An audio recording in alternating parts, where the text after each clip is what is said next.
call to order the Town of Shaftsbury Selectboard meeting for Monday, March 16th, 2015. And I think we'll start with election of officers. Correct. So I'll take a nomination for Chair of the Select Board. Nominate Jim for chair. Okay, a second. Second. Okay, all in favor? Aye. Okay, that's 5-0. At this point, I'll turn the meeting over to the new Chair of the Select Board, Mr. Scoggins. Thank you, David. Our next piece of business is to elect a vice chair. I nominate Mitch Race for vice chair. Is there a second? Second. Any discussion? All in favor say aye. Aye. Opposed, abstain? Ken, are you? Yep. Oh, okay, I didn't hear. All right, so that's 5-0-0 for Mitch as vice chair. It is required that we annually adopt the Select Board rules and procedures. This is the same rules and procedures that we adopted last year. I didn't circulate it until today, but it is the Select Board rules and procedures that were adopted on 3/11/13 originally. I move that we adopt these same rules and procedures. Second. Second by Mitch Race. Any discussion? Yes. You still have the old chair names on there, and you have, or the old board member name, and you still say you're posting the minutes or agenda at the Shaftsbury Country Store. We are not doing that.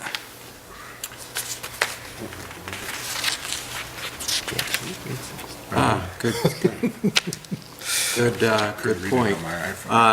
We have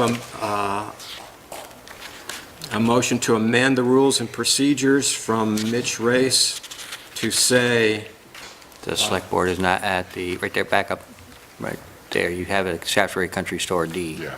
We aren't doing it anymore. to remove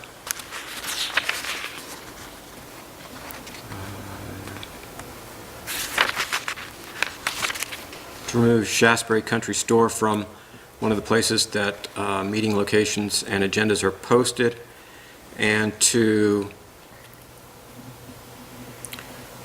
right there,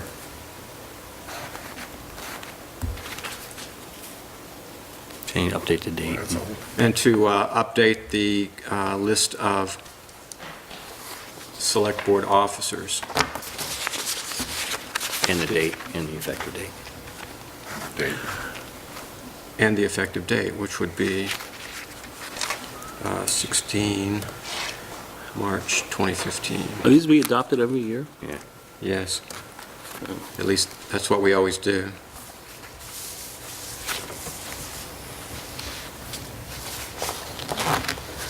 Did you get all that? So we are amending the rules. Mitch is moving that we amend the rules and procedures to remove Shaftsbury Country Store as a location for posting agendas, to correct the names of the selectmen at the end, and to correct the date of adoption. I'll second it. Any discussion? Jay? If you're going to eliminate Shaftsbury Country Store, would it be smart to find another place to put it, just so you get wider distribution? Well, Paulins is on there. Yeah, we have a number of places. We post the post office, Paulins, outside here, and the There's website. 6 other places. Suggestion, maybe the North Bennington Country Store, which is over on the other end of town. We could consider that. Where is that? Variety? North Bennington Variety Oh, by Store. the train tracks there? It's fine with me, if that's what you want to do. We'll move it over there. It's at the North Bennington Post Office now. Is it at the North? Yeah, we post it there, too. All the meeting note agendas and everything are posted there. I mean, I don't know. Yeah, I'm comfortable with the number of places that we're posting it now. Yeah. That's not a bad idea. More the merrier, but Okay, so it was moved by Mitch, and I seconded it. No more discussion. All in favor of the amendment to the Select Board Rules and Procedures, say aye. Aye. Aye. All right, now we're ready to adopt the amended rules and procedures. Any more discussion? All in favor, say aye. Aye. Aye. So both passed 5-0-0. The rules and procedures are agreed to.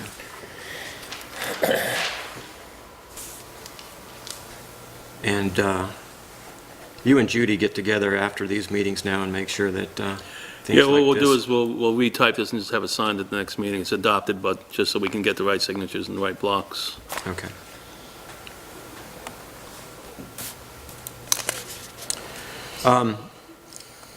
We can look at liaison duties. I don't think there needs to be much change, but if we want to take time to think it over, we certainly can. If we're ready to adopt them largely unchanged, we can.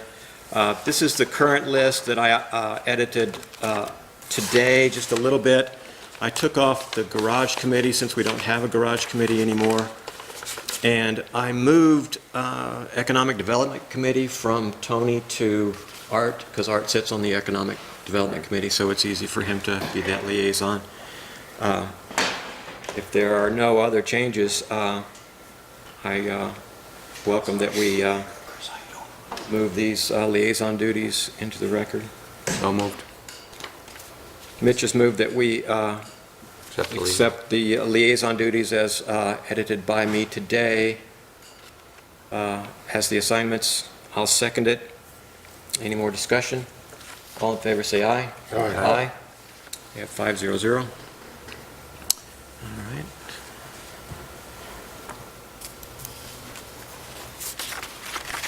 All right. We have to annually announce our intention to meet regularly. And this is what I edited today, which is just what we did before. Changed the date. And I took off a note that said 6:30 was a new time. So, but it says that the Select Board meets the first and third Mondays, and the other standing committees meet according to the same schedule that they've been meeting on. I got a quick question for Art and the Economic Development Committee. Is there any way we can meet other than 8 a.m. in the morning? A lot of us can't make that, and I don't know, I know it's your, at the thing, but I'd like to be interested to sit in on some of those. But I can't get there at 8, I work during the week. You name the time. So does the third Thursday work for you? Yep. Say 5 o'clock or 4 o'clock or something, 4 or 5 o'clock. 5 o'clock would probably be best. 5 o'clock, 5 p.m. 5 p.m.? Okay, yep, All right. At the store? yep. Okay. Art, do you feel a need to consult with the rest of the committee, or are you comfortable making that change? I'll talk to Phyllis. We'll, We can hold off until next time. Yeah. Yeah, we can hold off on this. All right, so if there's an action item for Art to confirm Economic Development Committee time at 5 p.m. Five. Thursday. 5 p.m. on the third Thursday. I'm just thinking you might get more people interested too. All right, then we will not try to do that tonight. All right, we'll move on to the more regular part of the agenda. Does anyone have a conflict of interest with anything appearing on the agenda this evening? No. Nope. I think I want to mention that when we were talking about the Cold Spring, that I do get my water from there, but there's no monetary, would not benefit anything, but some of my comments may reflect the fact that I do get my water from there. Okay. Thank you. Approval of minutes. We have the minutes from town meeting that were taken by Richard Bump at the meeting and edited by me. I move we approve. Is there a second? Second. Any discussion? The changes I made to what Richard wrote are very minor, just a few few details of no real substance. Any discussion then? Any more discussion? All in favor of approving the minutes, say aye. Aye. Abstain. Abstained? Abstained. 2 abstaining. 3 in favor, 2 abstaining. Tim, part of what Judy and I were talking about to record all these and get them in the book properly is to have the chair sign minutes after they're approved, and then we want to put the signed approved one in the permanent records in the vault. Okay. Because we've been going back looking at things, and some things aren't signed, and we don't know what copy these are. So we're going to ask that these be signed and dated by the chair, and I'll give them to Judy, and they'll be put in her vault as a permanent record the next morning for all these from now on. Okay. That way we'll always have a record of them. I just checked that one, though, to make sure that has the change that is on there. I printed what you sent me, so I assume it's the change that you made, but Yeah, did it, I had track changes on it, did you? I accepted the track changes on Okay. everything you sent. Just so. check one and make sure that it's there. Shouldn't that be read at, or accepted by the public at the next town meeting? Judy was the one that actually brought this one up to me, because I asked her how this should be approved, and she said the select board approves the minutes. Okay.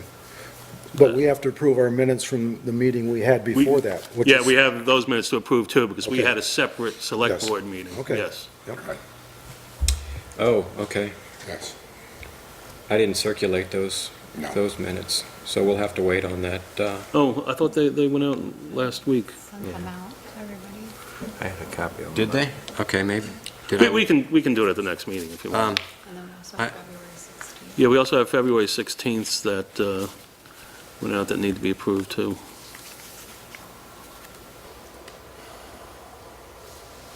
All right, I've lost track of what I've looked at and what I haven't. Yeah, there's a bunch here. I have the minutes here from the second. They did go out. I don't know if everybody's seen them, but it was pretty brief. It was signing the warrants and the methane monitor. If you want a quick look at those. And then the 16th also went out. Those are much longer.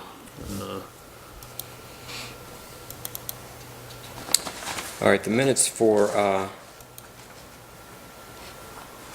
March 2nd are really brief, but since... We can do it at the next one. Let's do it at the next Well, one. we'll recirculate and then we'll do them at the Confused next on one. what we, Yeah. what we've seen and what we haven't. Yeah, when you say adoption of minutes next time, say that's 2/16, 3/2. Yeah, we'll put these all out for the next one. Thank you. All right, but as a rule, she wants me to sign these. What we're trying to do is, in a few things that have come up lately, we've been going back through some very old records, and it's more accurate if we have them signed by the chairs when these things are done. So every time we do minutes, every time we do anything of significance, we'll have it signed by the chair, and then it'll go in the book. Anything that has to be recorded in Judy's vault will be signed by the chair or the full board, depending on what it is, so that when it's pulled out 6 years later, this is the signed one, it's signed by the chair, it wasn't really done. It's not just a copy that got filed. Okay.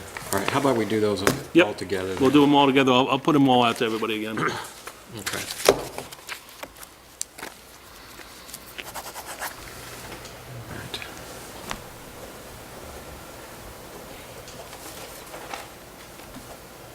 Warrants.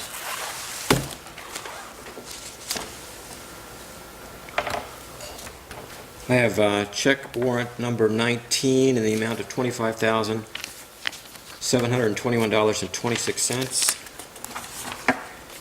Major items on this are $1,400 to Brookfield Service.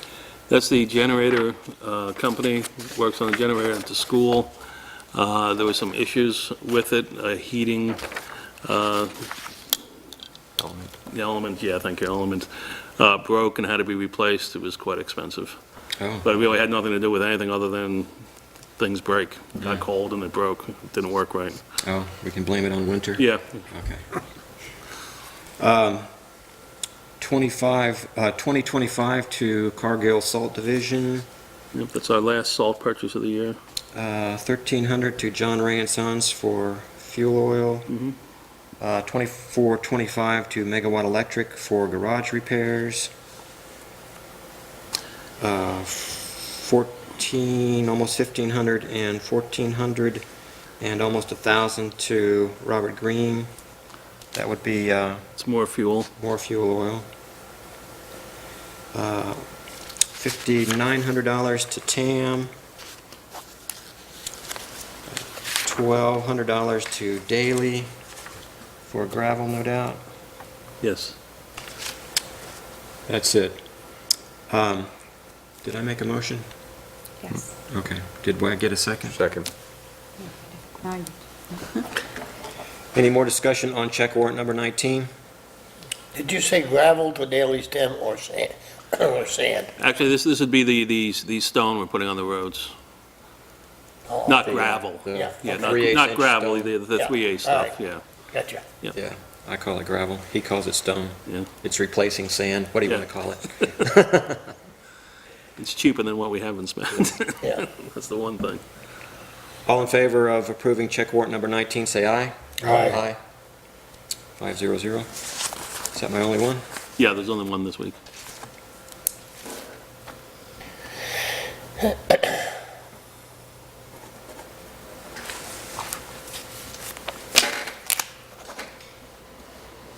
Any announcements?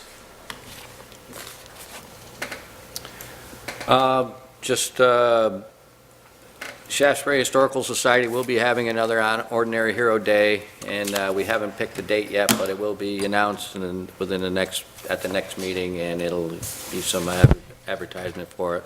But we're looking at an end of May date for this event. All right. Let us know when you get a date. We'll put it up on the calendar. Any public comments? All right. Excuse me. We are ready to move into appointment interviews according to our appointment policy schedule. We have two interviewees here tonight. Tom Huncharek is interviewing for his position on DRB, and Chris Ponessi is also here to interview for the DRB. Mike Day was going to interview as an alternate, but he's not able to be here tonight. Tom Huncharek, please come forward. Good evening, how are you? Good, good. Phil? I think you know all these gentlemen. Ladies and gentlemen, certainly. Well, Second term? Glutton for punishment, I say, huh? if anyone doesn't have any specific questions for Tom, rather than, going through, acting like we don't know who you are, maybe Right. you'd like to just tell us, give us a quick update on matters at the DRB. Oh, sure. What I have seen for the first 3 years on the board is a board reduction from 7 members to a 5-member board. My opinion of that is the board has become much more flexible. There's a lot less confusion. So I think that was a great move by the select board at that particular time to make such an adjustment. Over those 3 years, we've had a lot of personnel changes in the board, some resignations, but glad to say that there has been some additions to the board which are looked on favorably. In the alternate position, Mr. Day has come aboard as an asset. Jay Palmer has come on board and is a real asset with his background and military experience. Michael Biddy, who was an alternate, took over for when Mr. Race resigned his position as becoming a select board member, and again, just a longtime resident of Shaftsbury, so he brings a lot of historical and background to the board, which I think is a real added benefit. Overall, I truly believe the board is functioning quite well. Our workload has been reduced a little bit in the past several years, I think because of economic conditions, so we're not seeing as many issues coming before the board.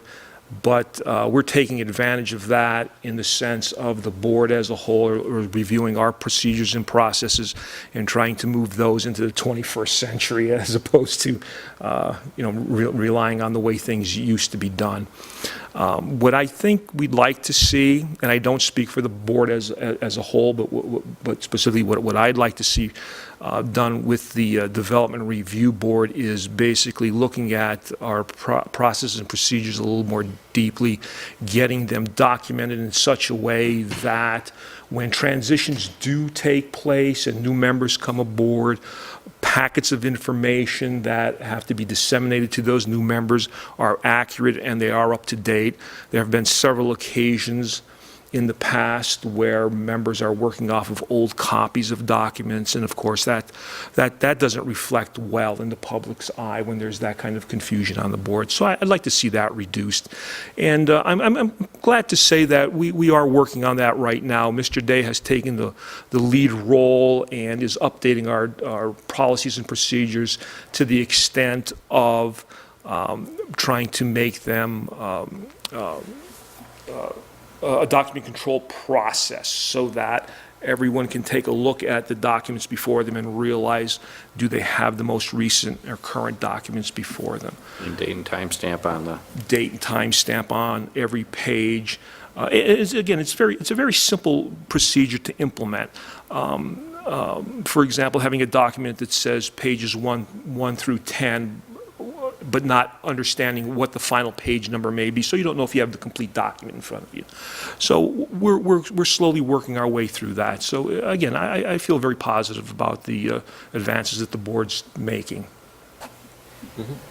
Would you recommend any changes to the board or to the, other than what you're doing now, or any other changes that you would see to the board? Again, I cannot speak, and I will not speak for the entire board. It's just my opinion as being just one of the 5 board members, that I don't see, I wouldn't make any further changes. There has been some mention of possibly reducing the scheduled meetings to 1 per month. And we haven't really sat down as a board to really hash that out and see if that holds any validity. But right now, we're keeping the current structure as every first Wednesday and third Wednesday of the month as our scheduled meetings. Yeah, the first time you do that, then we'd get an influx of applications and... Right, and again, that my opinion would be, I think we're seeing a temporary, hopefully a temporary blip because of economic conditions. The workload's been light, and we look forward to being a little bit busier when things start to trickle down and change in our workload. Sounds good. Are there any other questions from any of the other members? What term length are you? 3-year. 3 years? Okay. I'm going to make a note. I believe right now, all alternates are on a 1-year cycle, and full board members are on a 3-year cycle, staggered. All the alternates are on a 1-year cycle? Yes. Is Mike the only alternate? No, Mr. Palmer is also an alternate. Oh, okay. I don't have him as somebody we need to reappoint. Do we need to reappoint you tonight, Jay? I'm not on the agenda, so I don't know if it's legal to do it or not. Okay. I'll make a motion, we reappoint Tom Huncharek to DRB, and since Jay Palmer's here, interview him and determine whether we reappoint him or not. If you are agreeable, I would suggest we do all of our interviews and then do our appointments. That's fine. Withdraw my motion. Thank you. Any other questions for Tom? No. All right. Thank you, Okay, Tom. thanks. You're welcome. Chris Ponessi.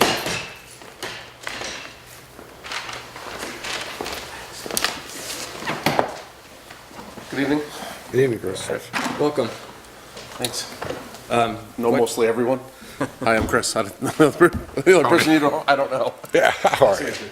Tony Kurlikowski, good, yeah, that's one of the main reasons we have these interviews is so that you can meet people you haven't had a chance to meet. The term length that you're seeking is I think it's 3 years. I'm not sure. it Yeah, 3 3 years? years. Okay. Yep. So, I've been on the board for, I don't know, 5 or 6 years now, since Win Metcalf stepped down. I took his position, I was an alternate, and then became a full member in the first month. The second, I guess, most standing on the board, the only person that's been there longer than me is Dave Mance. He's in the middle of a term, I believe. As most of you know, I'm a professional engineer. I own an engineering and survey company, so I bring a lot of expertise and review to the drawings and to the projects, make sure they're completely legal to town, state standards, and federal standards. That's about it. You get a bargain. $100 a year. I charge $110 an hour normally, so that's about it. We appreciate your time. So, I like being on the board. I've stopped not stopped, but helped people move in the right direction when they've had projects that are actually illegal that were being approved before I joined the board and brought some of the board up to speed. There has been some changeover, but I think we do a pretty good job now. I don't know if there's any major issues.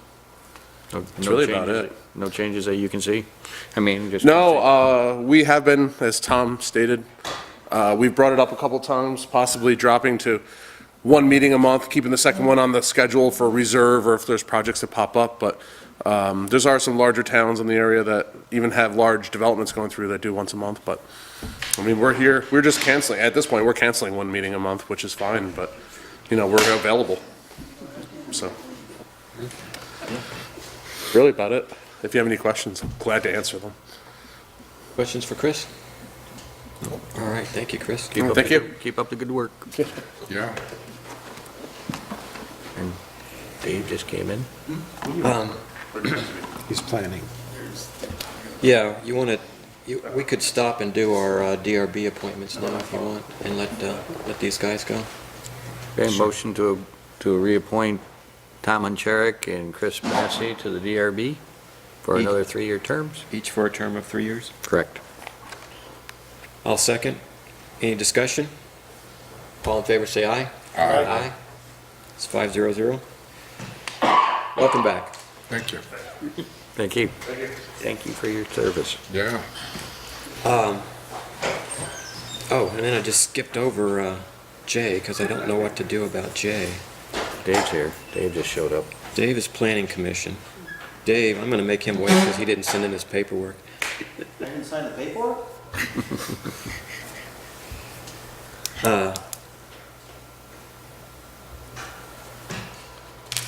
Do we know for a fact that we have to appoint alternates every year? The alternate listed is Michael Day. Jay, when did you first come on? Because there's a paperwork glitch here. Probably 3 years ago. Yeah, Yes, if I was gone on for 1 year. yeah, so we should do Jay tonight. Yeah. This is an oversight, so I'm looking at it here. He's not on the list here. This was it's an Okay. oversight, so if Jay's here and doesn't mind, I would suggest we... Jay, would you allow us to interview you for alternate position on the DRB? Sorry about that. We had Michael Day down as an alternate, but we skipped over you, and No offense. Yeah, huh? I've had on my list for a long time to read the DRB rules and procedures, but I haven't Because I was here, that's why. hadn't gotten to it yet. So, you've been an alternate for 3 years? I believe it's 3 years, yeah. How often do you end up sitting on the board? At least 50% of the time, and probably more. Okay. That was more so when Dave wasn't on board. Mike Day. Mike My day, yeah. Mike Day. But for the most part, yeah, at least 50% of the time, I would say. Is that because of conflict of interest of other members, or? Conflict of interest or absenteeism are the two main things. Okay. And you want to keep doing it for another year? Yeah, yeah. There you go. Sometimes you shoot yourself in the head. I gave you your chance. We certainly appreciate your raising your hand. Yeah. Definitely. Okay. I don't have any. I have no more questions for Jay. All right, thank you, Jay. Motion to approve Jay Palmer as an alternate on the DRB for a term of 1 year. Second. Discussion? All in favor, say aye. Aye. 500. All right, David. You had this nice set of rules and procedures where you were supposed to give us a letter of intent and Letter of interest. letter of interest, and then we could get letters of support for you, and But instead, I decided to go to Massachusetts and help dig them out. There you go.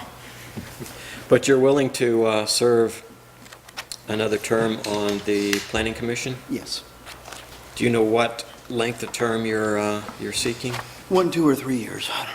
3 years. 3 years. Yeah, you're 3 years. 3 years? All right. Tell us about how things have gone on the Planning Commission lately. Things are going well. Chris is chair, I'm vice, re-elected as, or reappointed or whatever as that position by the peers. And due to conflicts, we lost a member at the moment. We've asked him to come back when it's not so conflicting, so it's not a case of a problem between the board members and the one member. We're doing well. Right now, we have 4 members, so we can more often than not maintain a quorum of 3 or more. We're looking at and discussing FEMA fluvial erosion aspects, which is the next step in the FEMA flood practice. And we're also looking at the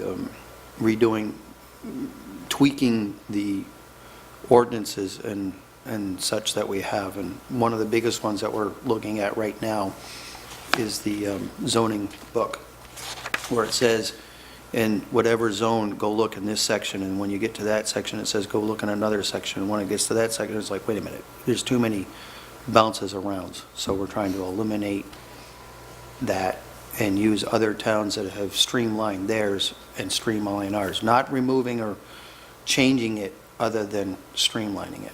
Mm-hmm. Good. So those are 2 of the big things that we're looking at right now. Are there any bylaws coming up that would be on next year's ballot that you're aware of right now? Having successfully done what we've done, we're still in the infancy stage of that. There might be. We did discuss that if we're going to do something, and whatever we're going to do, we want to streamline it through. We want to get it through the Planning Commission phases and their hearings, get it to you guys, and ask you guys to expedite it in whatever manner is necessary, so that if the next vote is November or the next vote is March, that it makes that vote, and not a year or 18 months or 2 years out from when it was last approved of in the Planning Commission. Yeah, the next vote will be March. March, yes. There's no November election this year. Right, the next one is March. So, in a nutshell, we understand probably a month or 6 weeks before we have to either have something in the works or whichever. Well, good. I especially like the idea of going through and taking confusion out of the bylaws. I think that's a very helpful thing that you can do for the town. I'm glad to hear that y'all are tackling that. Any other questions for David? You spoke about a conflict. Is that a conflict with what you're discussing between some members? Oh, no. Okay. No, it was a conflict between him and his other many hats. Okay. He had 12 hats and he could only afford to hold on to 10. Okay.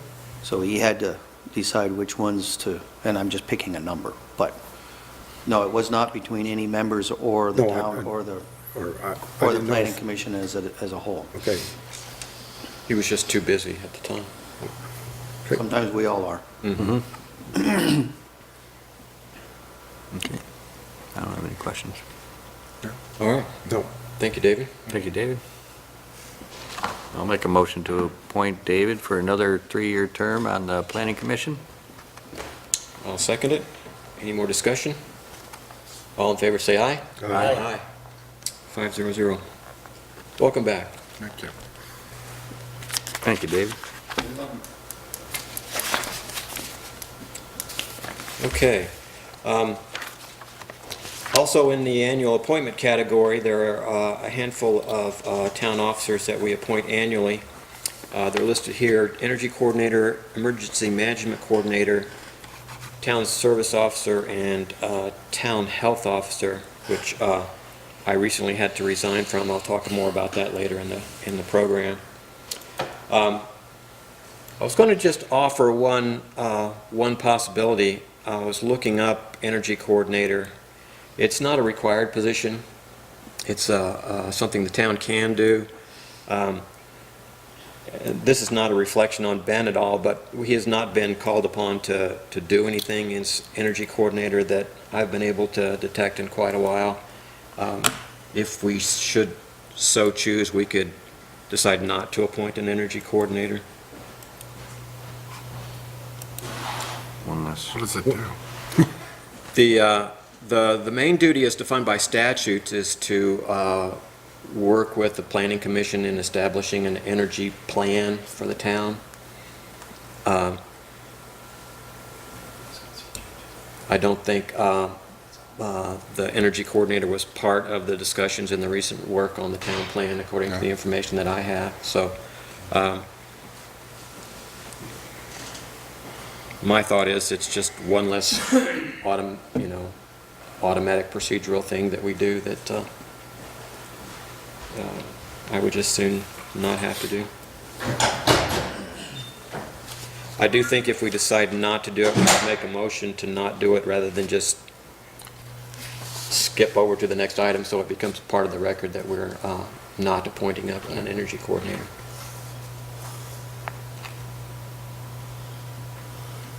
Any thoughts? And that is, I haven't read the state statutes on the energy coordinator, so that basically it's in to develop a plan. So he should have been involved with the solar process, the thing we were talking about, and all the light fixtures, all the LED lights that we're doing for Main Street. Right. I think there's a need for it.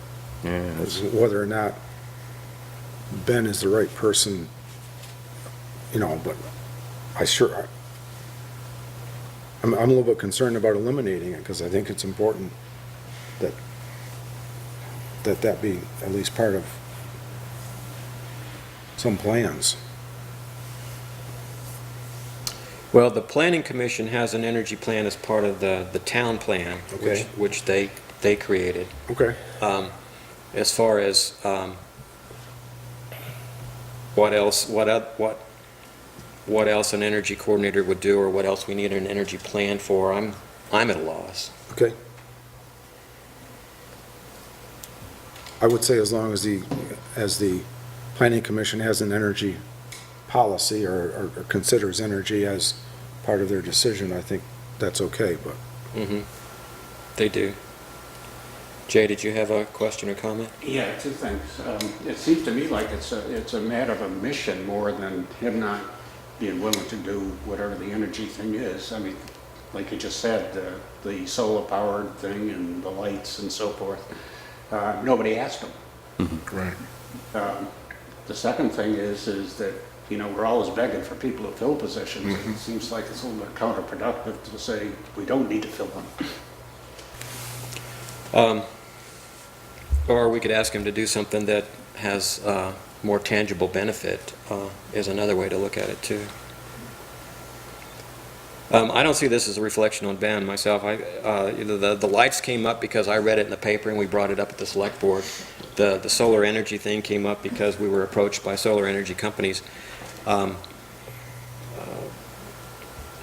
We don't really, do a lot with energy. Things come up as they come up, and they're dealt with generally by the select board. There's certainly no harm in appointing an energy coordinator if we want to. If it was not controversial, I was in favor of just not doing it because it's not a required office. Speaking of required office, I see the one I left off here is tree warden.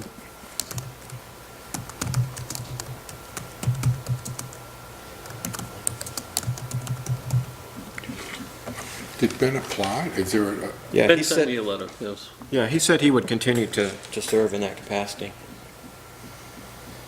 Yeah, he did send it. Do you want Yeah, each, well, I asked everyone who had the annual appointments if they were interested in continuing, and Ben replied that he was interested in continuing. you want each of these voted on separately?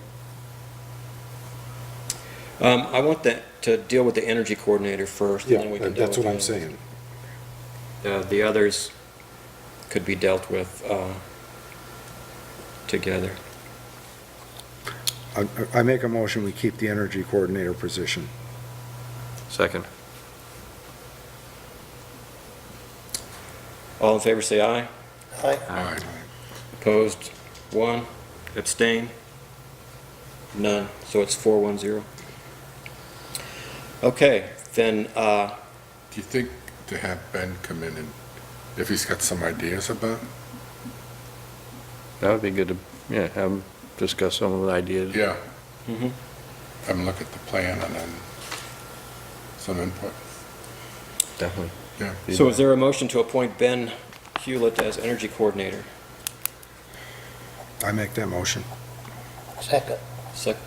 Moved by Art Whitman, seconded by Ken Harrington. Any discussion? All in favor, say aye. Aye. 5-0-0.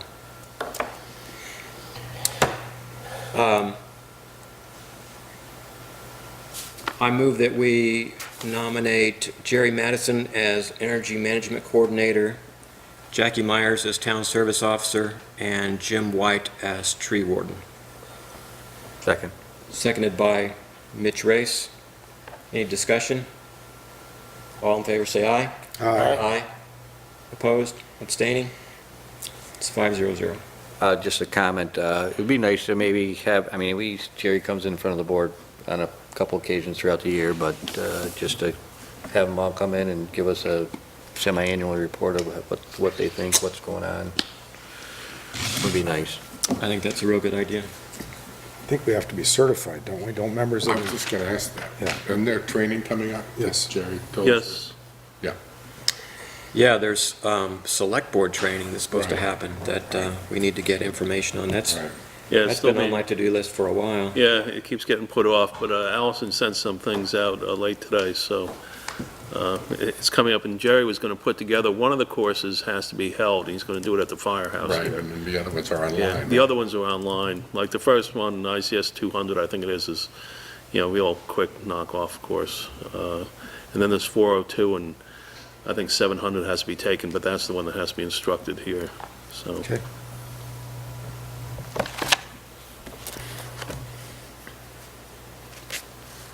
Okay, our treasurer is off. Treasurer is Playing the in fiddle concert somewhere. this evening in Brattleboro, a rare Monday night concert, so she will be at the next meeting. This doesn't happen much, so this shouldn't come up again. She did leave, Tim, if you want to explain this, or you want me to explain what she's left here? These are, she Yeah. needs authority. Here, go ahead, Tim. Yeah, she needs authority to access our bank account, and this is the paperwork that makes that happen, which needs to be approved by, There are a couple on there that have some names that may not be familiar. They're firefighters. They sign checks, have authority to sign checks for the fire department. Michael Taylor and David. Yes, and Mert Snow will be on one coming up a couple pages on, because he would have authority to sign off that account too. Michael Taylor's a firefighter? Yes, that's what I'm told, yeah. Mert Snow. So, what do they have? They have separate accounts. They have a separate Yeah, account. we have Check. lots of accounts, yes. and they Okay, have so separate each of accounts. these, there's There's a separate one. there's the one that only the treasurer accesses. It looks like there's 3 accounts. And then there's the firefighter's account that the treasurer also accesses. A second firefighter account that the treasurer also accesses. An account that the tax collector, the delinquent tax collector, and the treasurer can access. So there's 2 firefighter accounts. Yes. And what's needed is for the board to approve the chair to sign for the board as authorizing this. And then Tim would come tomorrow or the next day and see Judy because it has to be notarized, because it's not being done at the bank. Motion to have the chair sign the bank signature document Allowing the treasurer Melanie Dexter to access town bank accounts. as well as the firefighters identified to access the firefighting accounts. Fire. Well, yeah. We're really authorizing Melanie, but. Okay. Yeah, these guys are already Yeah, already they're accessing. already accessing it. Can we take those out of there then, or? No. That's the bank prepared these documents, Okay. so they want them that way, so. Okay. But we're adding Melanie for Bill, so they just need to be signed by us. I think you had a motion, didn't you? Did you get that? Second. Second by Art. Any discussion? All in favor, say aye. Aye. 500. And I will come by tomorrow and sign that in the presence of a notary. So is that all we have by way of treasurer stuff? That's the only thing for the treasurer tonight. Then we have a road foreman's update by the town administrator. Yeah, we'll start with the first thing, our wayward truck story is getting better. It turns out that the insurance company for the subcontractor to Viking Sives has taken a very different tone. They have hired a cause and origin expert to investigate how the fire started. And their idea is that if it was not caused by any negligence on the part of TDI, that maybe they would try and make us responsible for having our truck in their building when it burned. So I've never heard that one before. I have. Yeah, it's an interesting argument because I was talking to our insurance company, Trident. Yeah. And they said that there is a possibility that our vehicle was just unfortunate enough to be there, but then it would be our responsibility for the vehicle. Yeah.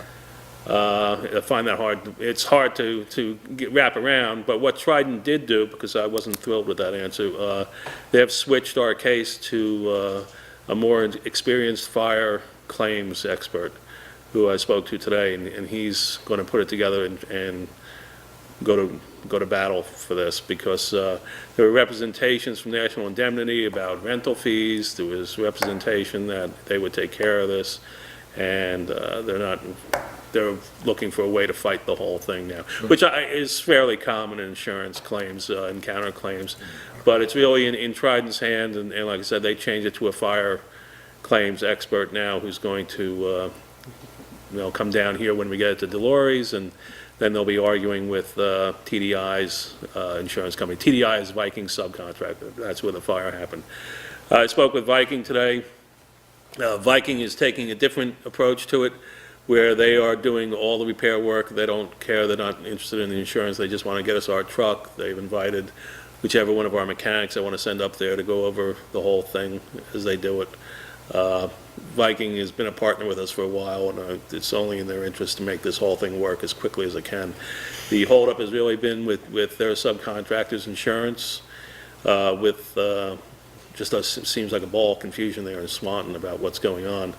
It is being trucked to Viking tomorrow. That was supposed to have happened 2 weeks ago. But now it's confirmed tomorrow it'll be trucked to Viking. Viking will start taking it apart and just making sure everything works properly before we accept it. Once we accept it, TDI is providing free transportation. They're flatbedding it down to Delores. When it gets to Delores, Pioneer, who is the adjuster for Viking, for Trident, will sit with Dave Delory and Jeff Delory, and they will go through our cab and chassis and determine how to do all the repairs with that. Because I told them I don't want anyone driving the truck until someone's, really gone over it. So I would say we're a good 2 weeks out before it even gets to Delory, maybe 3. And then the battle with the insurance our insurance is going to take care of everything, and then they're going to go back against National Indemnity to try and straighten this out. The big question I had today that I expressed to our new adjuster, or the new claims rep at Trident, was Mr. Wassa, National Indemnity, was quite clear that they had coverage for rental vehicles in this kind of, that when this kind of incident happened.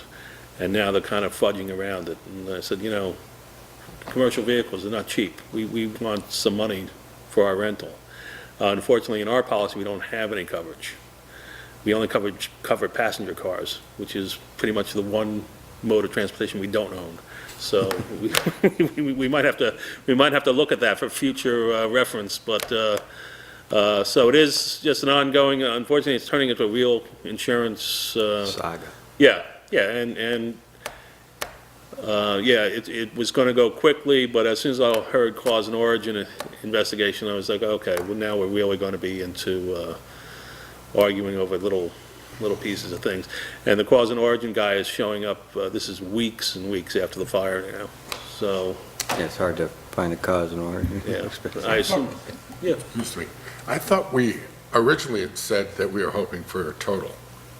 Yeah, but nobody who saw it from the original reports, it was nowhere near damaged the way we were led to believe. The pictures, everyone who's been to it, including our adjusters, TDI's adjusters, everyone's like, there's no way you're getting this thing totaled. Even Dave from Delores, they've seen pictures, they've talked to him, and it needs things replaced. It probably needs, I don't want to guess in a figure, but it needs a lot of things replaced. say. Gaskets that were overheated, things like that, that'll cause problems. Which is the main reason why we wanted at Delores too, because we're going to be dealing with Delores with this thing for 10, 12 years. So we want to start at the right position. Everyone, they know exactly what was done from the fire and where it'll go from here. And they'll work up an estimate before the work begins? Yeah, what I'll do is when they bring it down here, they'll start taking it apart. Pioneer is going to send their adjuster, who already looked at it up there. He'll come down here, and they'll go through it part by part and come up with a figure. We'll do the repairs, and then Trident will start arguing with National Indemnity about the bill.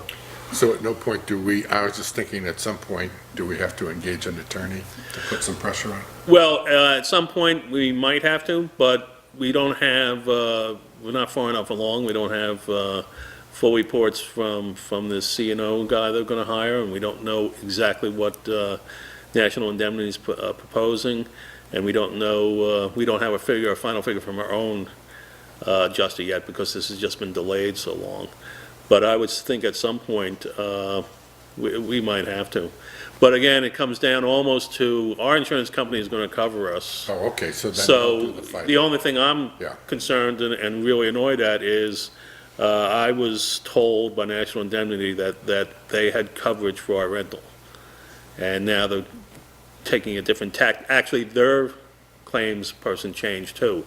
They took off the person I was talking to and put a new guy on, and he went to cause and origin. So for some reason, everybody has their backup for this one. So we'll let them slug it out, and I'll keep updating you as we get more insurance information. But at this stage, when insurance companies are arguing, I think you just let them take their path. And if they say, look, we got to ratchet this up some, then we'll follow the lead. And hopefully we'll have a truck in a month or two. Be almost a year old, and we haven't driven it. Have we got coverage in there for extra costs that we've incurred because we didn't have the truck? Yeah, the cost is mainly the rental. That's the only real cost we've incurred, and that's what upsets me from the original representation from National Indemnity, because they do have insurance to cover the replacement vehicle. TDI did. Now, all of a sudden, they're kind of like, well, this might not be our fault at all. It might be our fault for having our truck in their burning building. So, it's a curious argument. But, again, Trident seems to be on top of it. The guy they have is experienced in fire claims, and I'll take his lead until he says we have trouble. If that policy is still there, not the policy, but if that's part of their policy, that they were supposed to be providing rental replacement vehicles, then I think we're entitled to it, and we'll push it. I'm sure I made clear that was the one part I really wanted pushed for. I'm sure that we'll come to an arrangement for repairing the vehicle, but we're out some money here. We owe some money for a truck.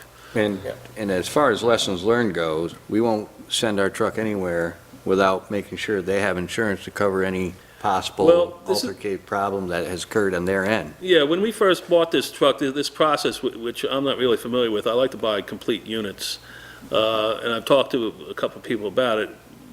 We were in the odd thing of buying these things from two different dealers. Everything got delayed. Delores was really backlogged on money for months. So we have to buy the truck, and then we send it to get the body put on. You can buy the whole package, the truck, everything together, and you don't pay for it until the whole unit's delivered to you. I think that's it's easier financing, it's easier everything to do it in that one package. And I think next time, which I don't anticipate being anytime too soon, but next time we should be looking at a whole package thing. Delores can do it, other dealers can do it. We're ordering a truck, we're ordering a tandem, this is what we want, this is the, when you have it ready to hand us the keys, we'll inspect it, hand you a check, and that'll be the end of the deal. There's too many phases in this, buying the truck, buying the body, buying the plow, getting financing separately. I'm not sure if anything was really saved in that whole process, so, and then, I mean, this is a case study in what can go wrong at this point, we have, and then now they don't want to pay for it, so. Yeah, right. So I'll keep you posted on that. This is not going to resolve itself anytime soon, I can see that coming. But we will get the truck sooner than we get a resolution of this insurance case. The road status, on the other hand, yeah, everyone expects a very difficult mud season. Frost is deep. Yeah, and it's going to take a while. I will say that we will go over budget on gravel. There's no way around it to try and get through mud season. We would have had a sufficient amount, but the road repairs last year went a little over, and the Christmas mud season took the edge off my little pile of money for this. We spent maybe $14,000 trying to get rid of that mud season, and we're going to have to do at least that again this mud season, so that's going to make it pretty tight. Depends how it goes, Mike. You don't know, yeah, but being realistic, we're down to maybe, If it rains a lot, we'll be out of it. yeah, it's all, Draw the frost Yeah, down. dries it right up. yep, it's all People think up you're in the air. crazy when you tell them that, but Yeah, I mean. If it rains, it's if it better. rains, Draws the frost it down. dries the frost right out quick. This is like when we were saying about how when it's, But I thought we didn't like the frost to thaw to happen too quickly. We like it to go to 40 degrees for 2 weeks rather than Well, it's doing 70 that. degrees for 4 days. It's doing that right now too, so. Yeah. So what was the number, what was the phone number that we had posted for people that could call in if they have concern, or, 7 okay?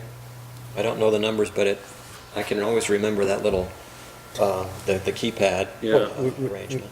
We appreciate people calling in and telling us where there were major problems. absolutely, because when you do use that number, and I wish I had it written down, I don't remember it right now, it 7 shafts boo 7. 7 chefs boost. You won't remember the number because No. it's just a crazy number. But it does go, and I actually get notifications, and it comes up, I can bring it up on my computer, it like prints out almost your voice, and we can get the location. If you speak clearly and slowly, we can get the location. We do keep track, and the guys do go around trying to address everything as it gets worse. It might not be an immediate response, but we'll try and get everything, and everything will be geared to where we have to put the stone the quickest, but,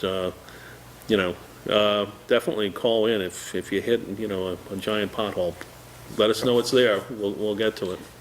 Yeah, I recommend people do that. It sends a message, as Dave said, to his email, and it rings on a text message on Terry's phone, so it's the best way to get Yeah. word out that you've got a road problem. Yep.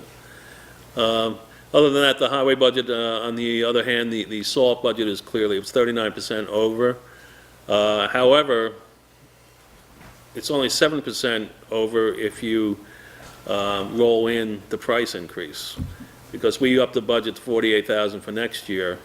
We're a little over 50,000 in spending this year, so the main driving for it being over budget was the huge price increase that we got this year, that no one really saw coming.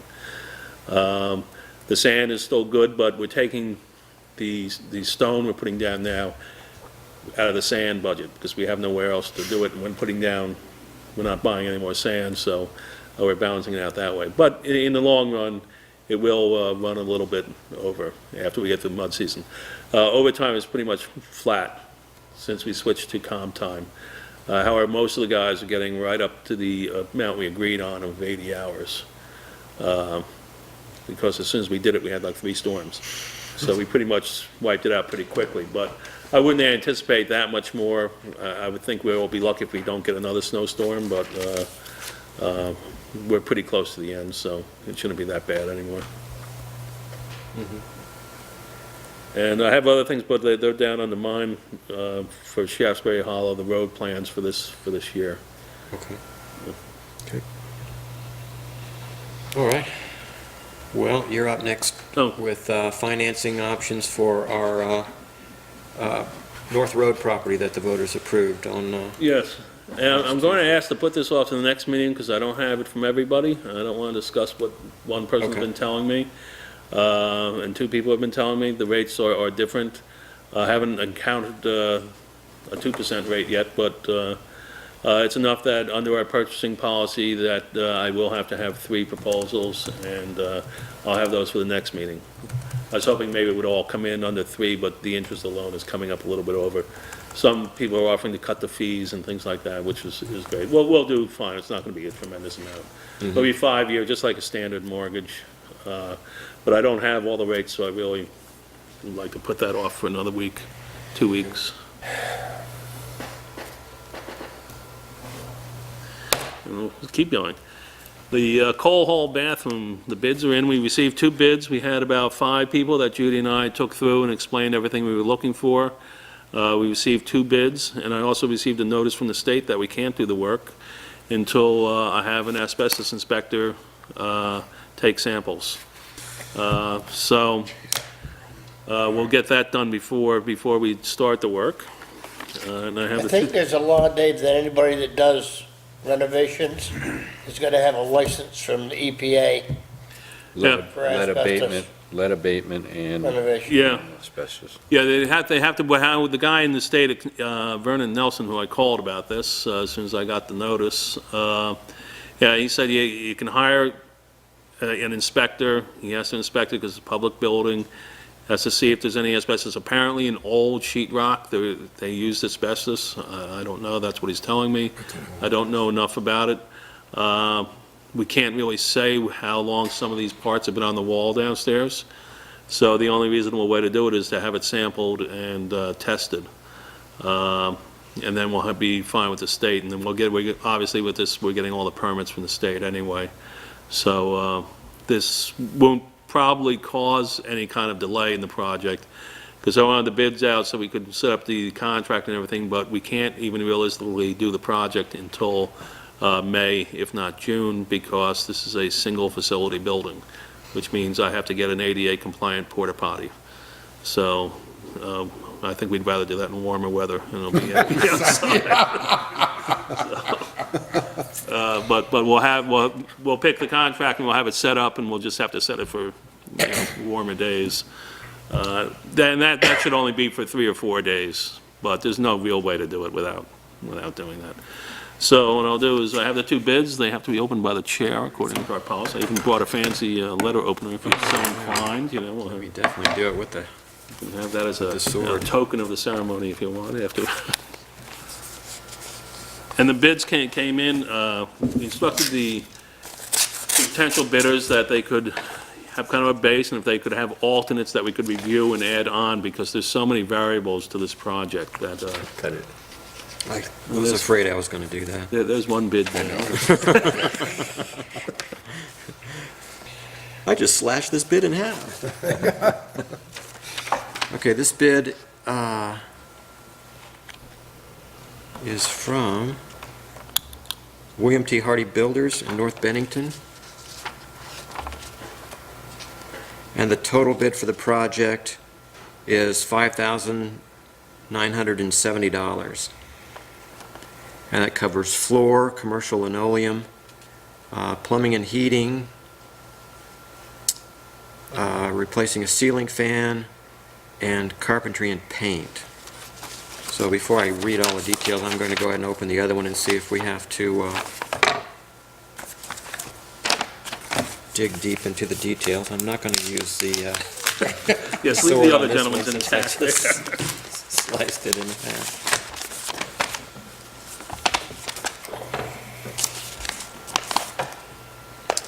And this bid is from Murray Brothers, Inc., General Contractors in Bennington.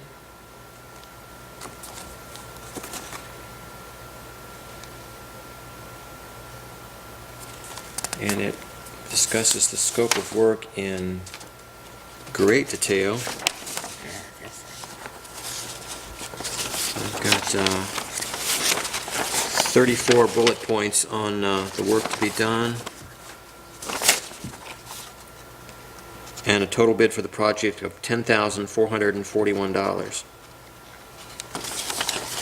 So, I think we're going to have to study these, Yeah, because it's going to take some work to tell if they're bidding the same thing, and to what extent they're bidding the same thing. I can scan those and send them to everybody in the morning, Okay. and then we can do the vote at the next meeting. Okay. Any questions anybody has about these right now? Okay. All right, they have been opened, the price is noted, and then we will do the research. Tape this back together, will you? So I'll scan it in one piece. That doesn't cut the price in half, Tim. It's a nice try, though. Let's try.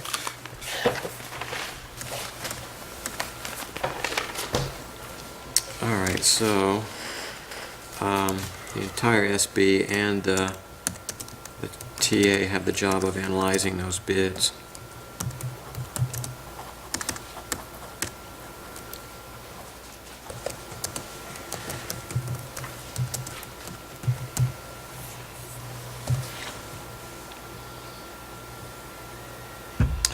Okay, item 14, town health officer vacancy. I agreed to take on the job of town health officer when it was explained to me that I had to do it. But I've just decided that I don't have the time and energy that the job really reserves with the work that I do on the select board and the stuff I do at the school and my life. Yeah. So I have resigned as town health officer. I have sent my resignation to the state. I have one lead on a possible replacement, but I would ask everybody's help to help us find somebody who can do that job. For public's information, it ends up coming up once or twice a month, health officer issues, and we might realistically expect that to increase in frequency as the word gets out that we have a town health officer, because we've gone for quite a while without one, as I understand, until I was appointed. If we do not find somebody, if we do not appoint a town health officer, state law says that the state health commissioner will appoint one. I don't know what that means. It might be that there's a guy in Montpelier who will drive down if we have a problem, but it would certainly be better if we had a local town health officer. Yeah. The one thing I'd ask about is the compensation rate.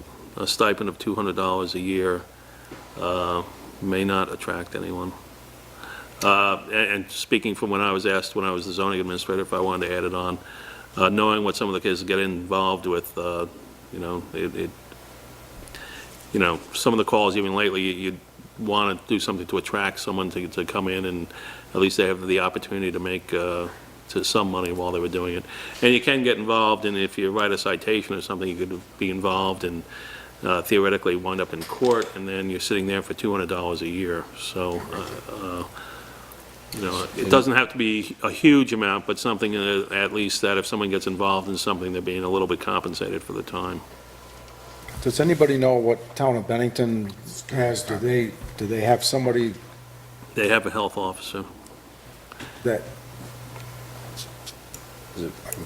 I was wondering if we could hire somebody that already is a health officer that knows the procedures and that sort of stuff, and pay them so much an hour and ask them how much they would want. I'm sure we could do that if the board authorizes the money, yeah.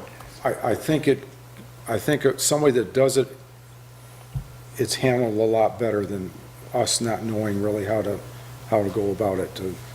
We got in a little bit of trouble in a certain case, because in some cases, they're using the health officer between the tenant Yes. and the, Yeah. Yeah. I can certainly make a call to Bennington and see if we can enter into some joint agreement or just hire those on a part-time basis. somebody that does it all the time, Yeah. I think would be a much more. Is that Cloud, is he the health officer? I don't know, but I can find out and certainly make an inquiry down there. That would be a good interim step, and then we can work on the compensation base from there. Yep. And it wouldn't be like every day here, that's for sure, No, that's but right. when they do it, it'd be nice if they, You said you were getting 1 to 2 calls a month while you were doing it? Right. And I've been doing it, what, 3 or 4 months? I've had a handful of calls, and I've had to do 2 inspections.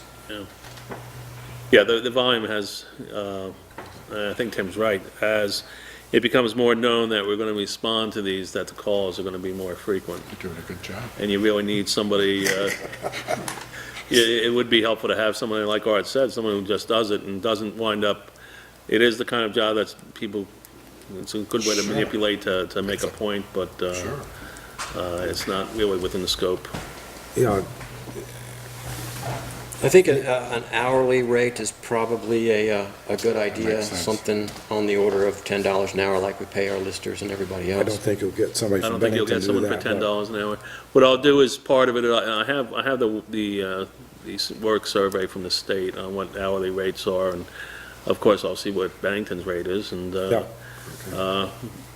we'll take it up then. But I don't think for 10 you're gonna get anybody either. It's one of those jobs. It's great if you were getting paid and you didn't really have to go, but if you have to go, it's kind of, you want something for it. Just so you know, it's not as if we have no ability to deal with health issues if they come up. The town health officer is the investigative arm of the Board of Health. The Board of Health is the select board plus the town health officer.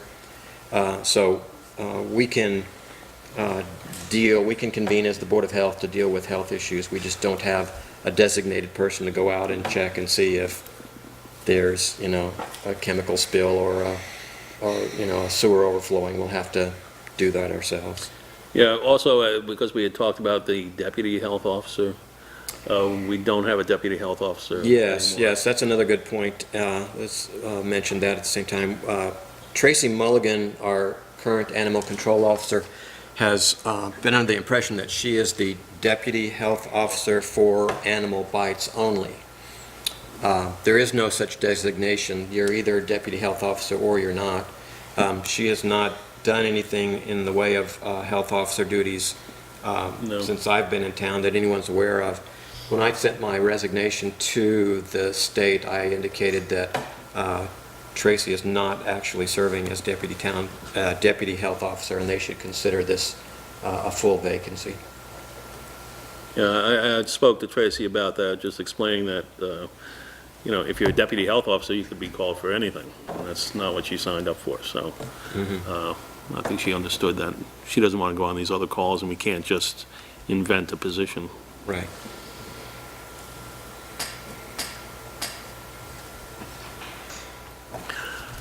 Okay, so we'll just take under advisement the idea of compensation for town health officer. I don't think, I'm not ready to make a No. pronouncement about that No, right let's, now. Find out what Bennington's doing. yeah, Yeah, all right.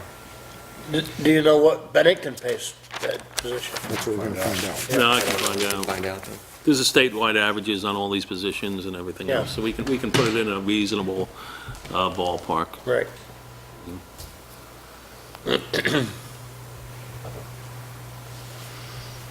All right, a little bit of discussion about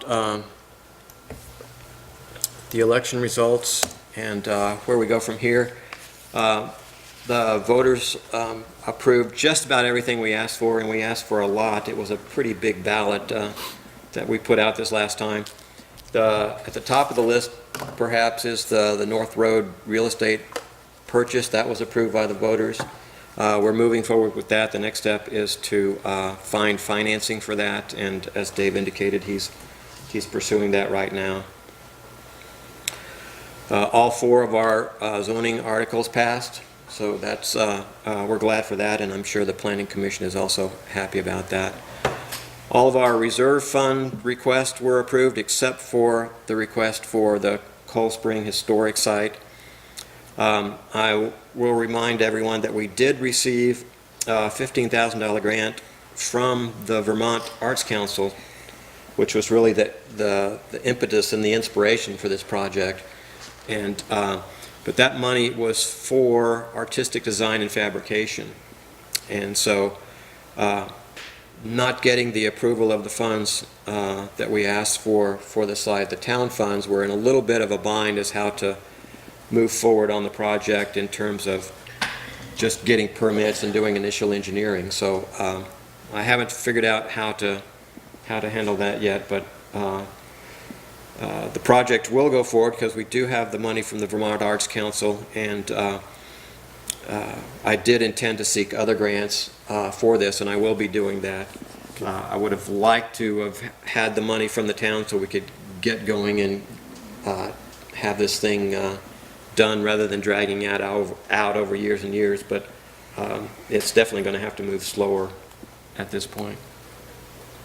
Will we be talking about this later, or you want a discussion on it now? Now's good. I'm concerned we may have the cart before the horse, that we design something, but when it comes to the implementation at the site, there are a lot of people that have water rights there, and I don't know how that, it could be a legal nightmare, but I don't know. Tom, I'm not asking you as counsel for the town, but just a gut impression. There's at least a half a dozen deeded water rights. I by no means have done an exhaustive search, but I can count off 6 of them. And it's a water source, so that just begs the, you're talking about the health officer and everything, problem with making sure that those folks are at the table. And the water rights, the town should commission a title search by their attorney and see who's got what rights in that spring. The ownership, I believe, is Hamilton, and I've seen at least 3 different versions of water rights, going back as far as the 1880s, when an original agreement was done for Earl Marsh. Yep. Yes. Farm. Yep. So,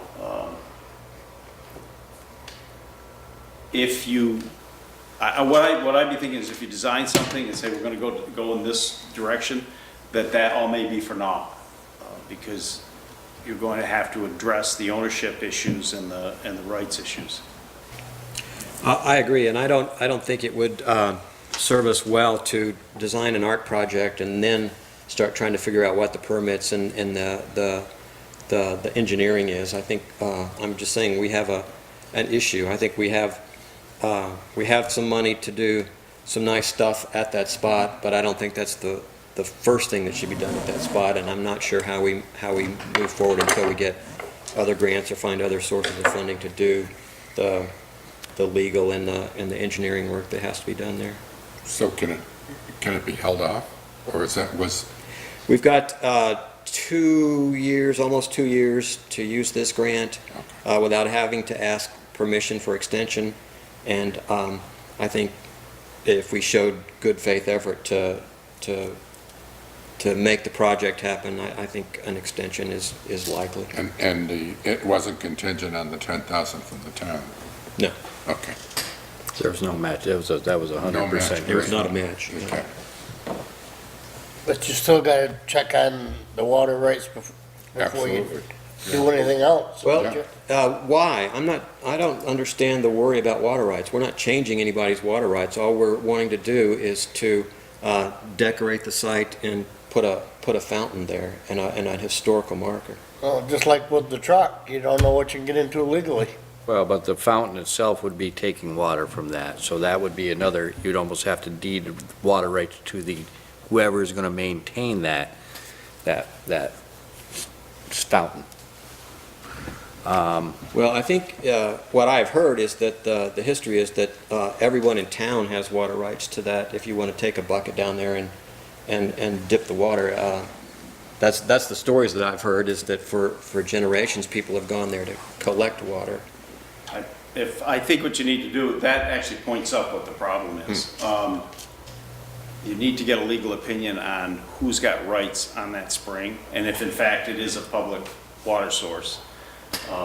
Because if it isn't a public water source, you do need to get permission from the various users. From the deeded water rights. And there's also an issue with, if they all need to be at the table, because if you're going to do something like use some of the water is allocated in certain fashions to everybody to be used for different things. And as I said, the water rights in the different deeds are a little bit different. You've got to make sure you don't diminish the quantity. Right.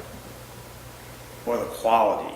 Right. And if you start piping for a fountain and things like that, I think you're really running the risk that you may be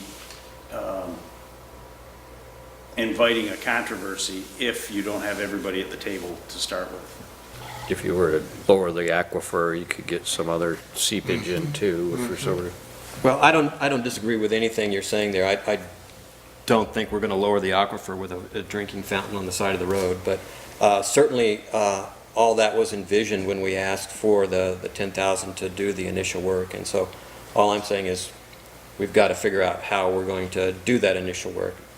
Certainly still has to be done.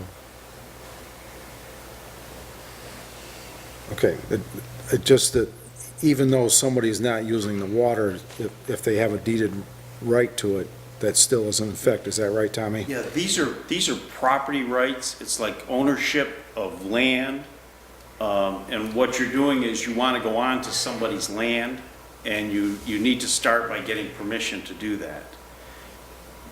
We don't even know whose land it is without doing a title search to find out, okay, who's got rights. But these are deeded property rights. They have a value, and people are entitled to use them in a certain fashion to some extent, possibly, and I don't know this, but if it's only the deeded owners, they can use that property right to the exclusion of the public, to the exclusion of everyone else. And did you say? And those are questions that need to be addressed before you start to move in the direction of doing anything that's going to trespass on somebody else's property right. Now, did you say in the deeds, they actually have what uses it can be, water, you can't have it for irrigation, you know, or stuff like that, for example, I just shooting for sure. Well, one of them, and one of them referred to, might have been Earl Marsh's, for livestock, barns, things like that. But I didn't read the whole thing, but many times you will see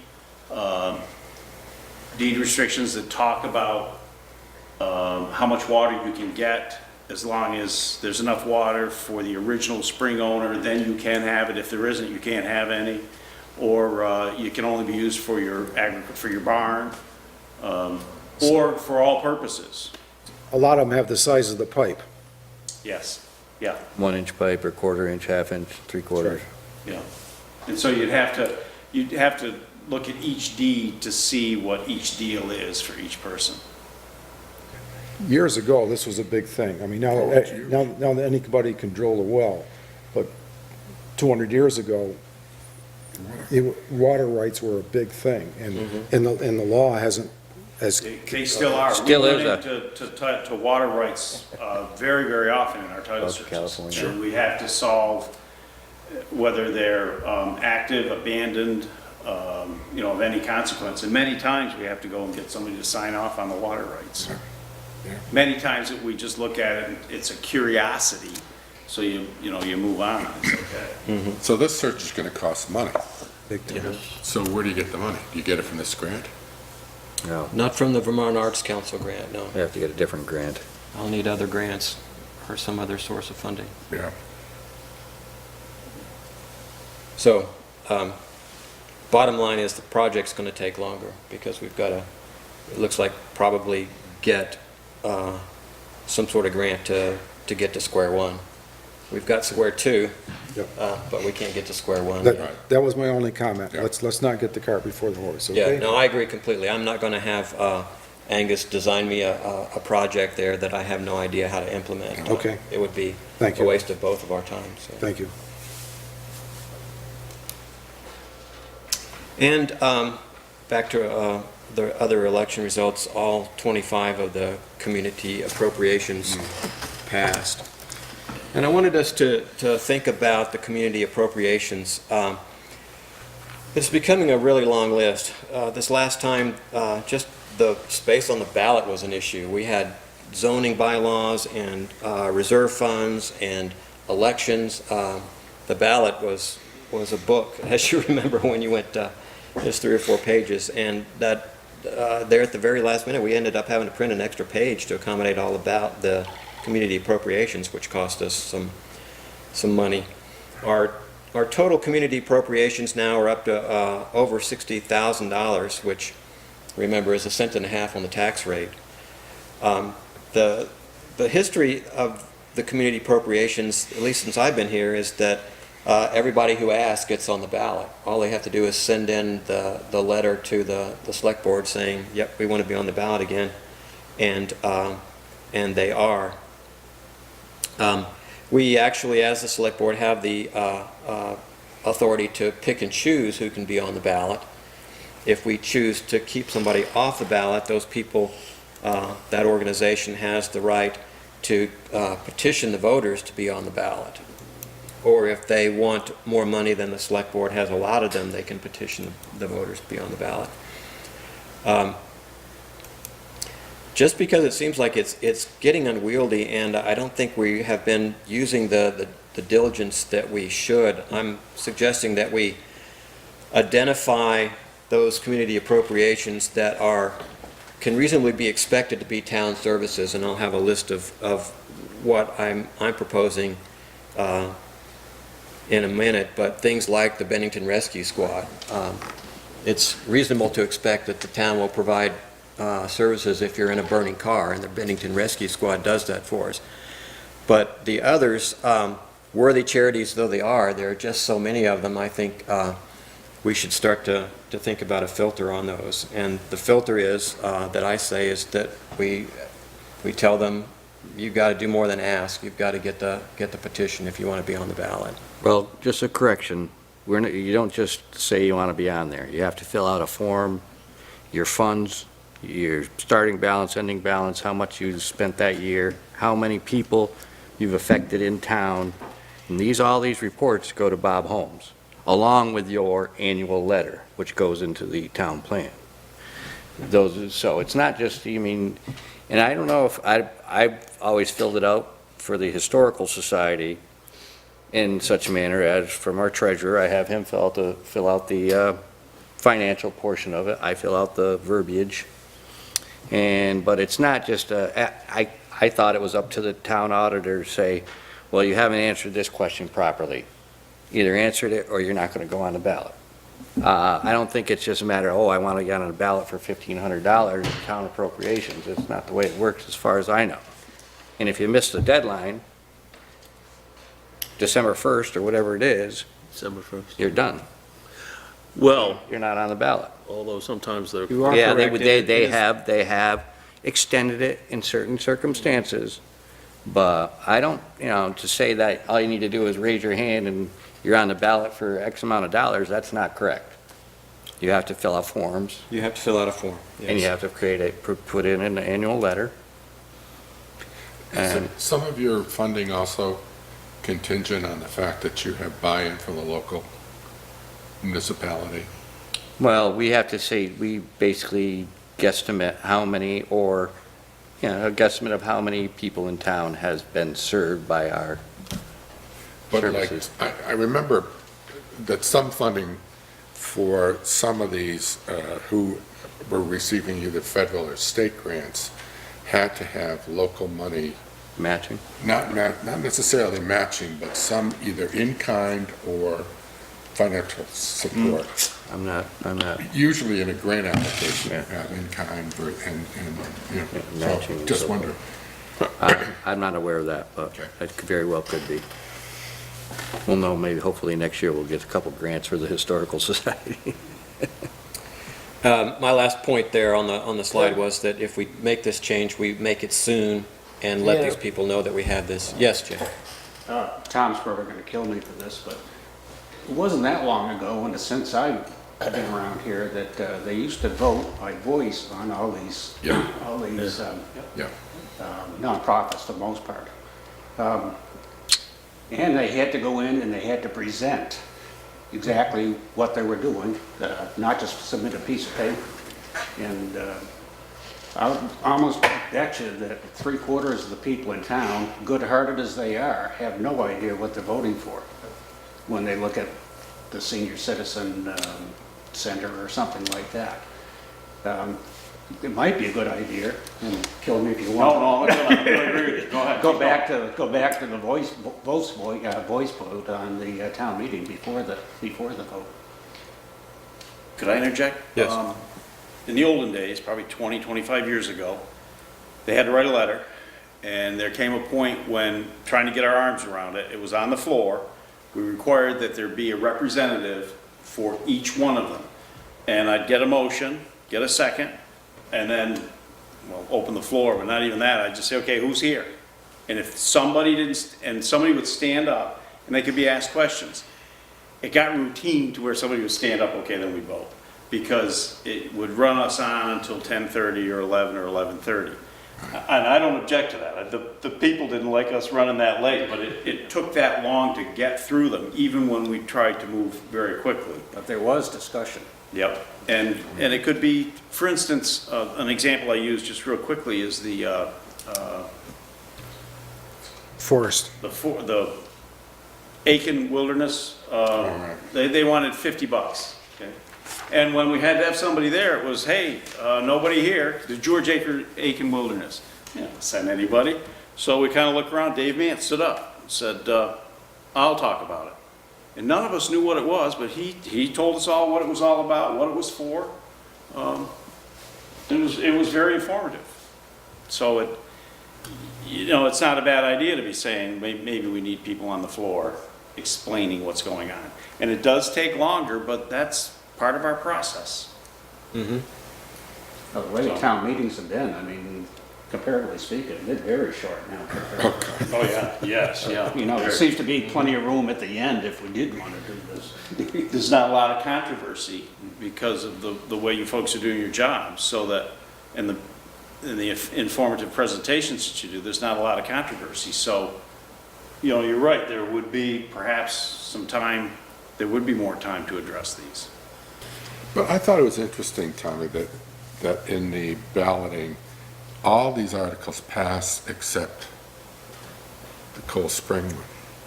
To me, that signaled that people actually were thoughtful about voting each one of those articles. Well, those are appropriation. That wasn't an appropriation. That was a.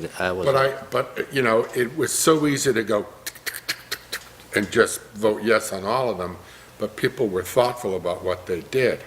So I don't want to undermine that, and so I'm thinking that there was support in the community for these articles.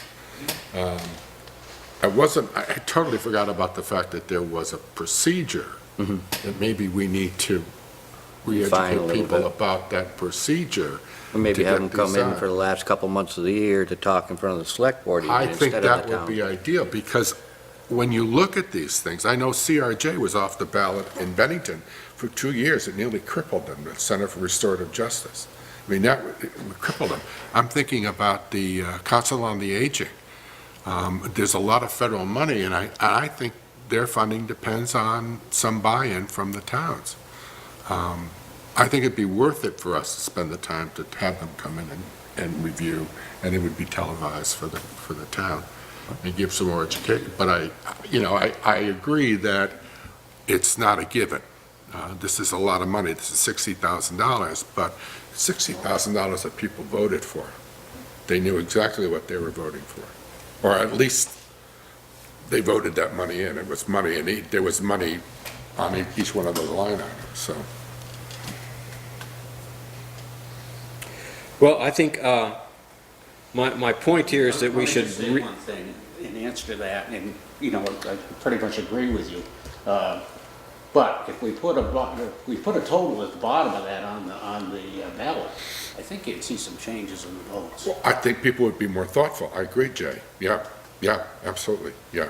It was a pain in the neck filling those out. I mean, I was complaining too, but then as I went through it, reading every single one of those, I said, well, this is democracy. You got to be thoughtful about this. And I'm sort of betwixt and between, but I begrudgingly did it, but then I also realized I'm okaying this, and I'm putting my stamp of approval on it and access some of this stuff. So, anyway. The other way to look at it though, Tim, is you're gonna get more people voting on these items if you put it on the ballot. Yeah. Oh, Because yeah. you get a very small percentage that actually go to town meeting. Yes, true. People don't go to town meetings or anything. So. And that's where it falls down. If you get you get a tenth of the population or 5% of the population at town meeting, where you get 25% at the poll. Yeah. Well, my main point is, I think the town meeting idea has some value, I think, or, maybe keeping it on the ballot, and we'll have more to say about town meeting versus ballot in a minute, but the main point was, I realized this time that just the sheer volume, the sheer length of the list, and the fact that we spent, several $100s on another page of the ballot for some of these things that we're only asking for a couple $100 donation, that it needed to be looked at. But I'll pursue my thoughts on this, and this is the list that I see as being stuff that I would say automatically would be considered town service, which would be the Bennington Library.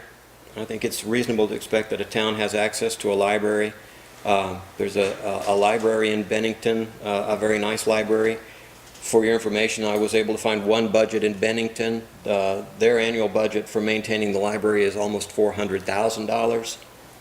So our $15,000 for access to that library seems like a pretty good deal. Similarly with the North Bennington Library, the Arlington Rescue Squad, the Bennington Rescue Squad, Perrin Recreations, which maintains the swim facility and snack bar at Lake Perrin. I think that's a park facility that a lot of people in Shaftsbury think of as part of their own, and I would recommend that we not make them jump through any more hoops.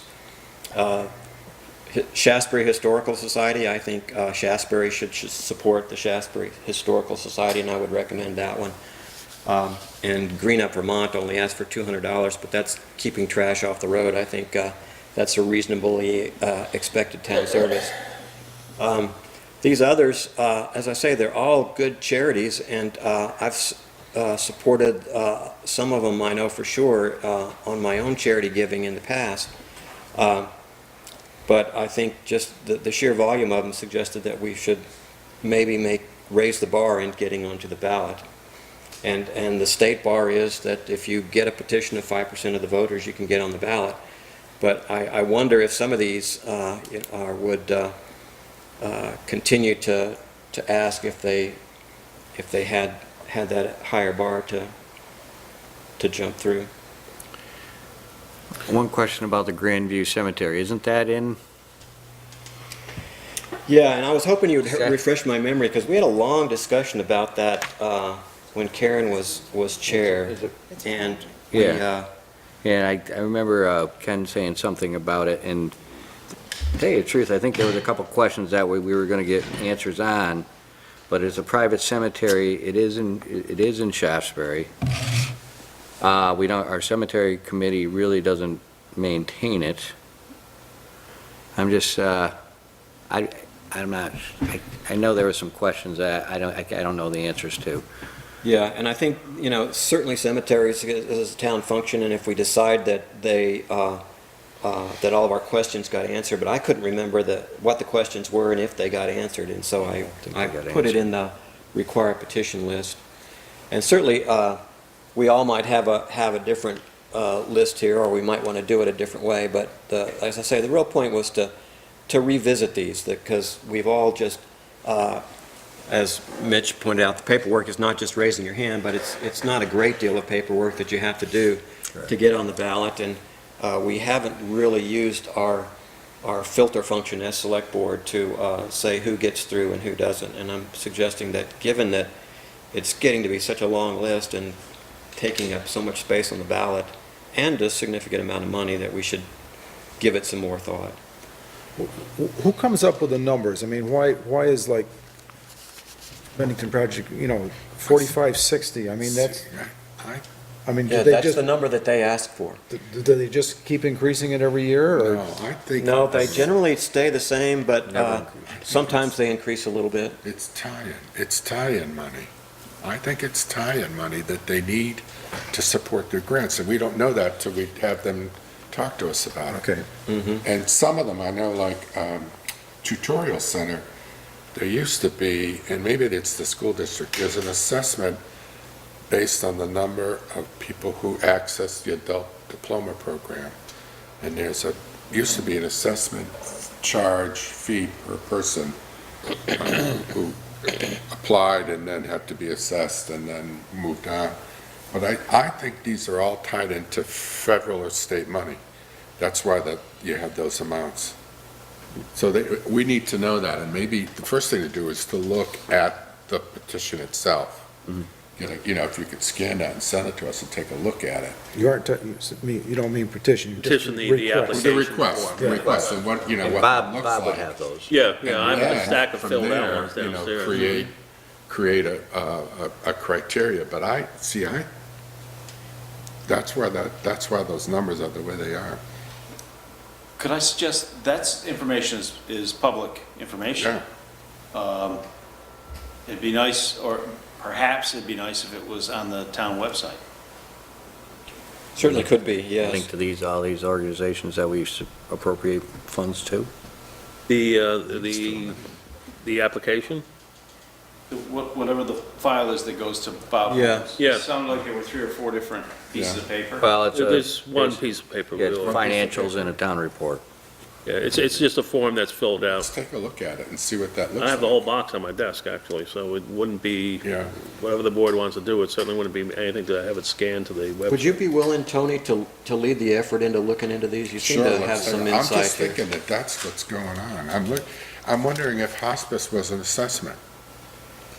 I was told once that if we wanted to change our amount of appropriations, we would need a new petition.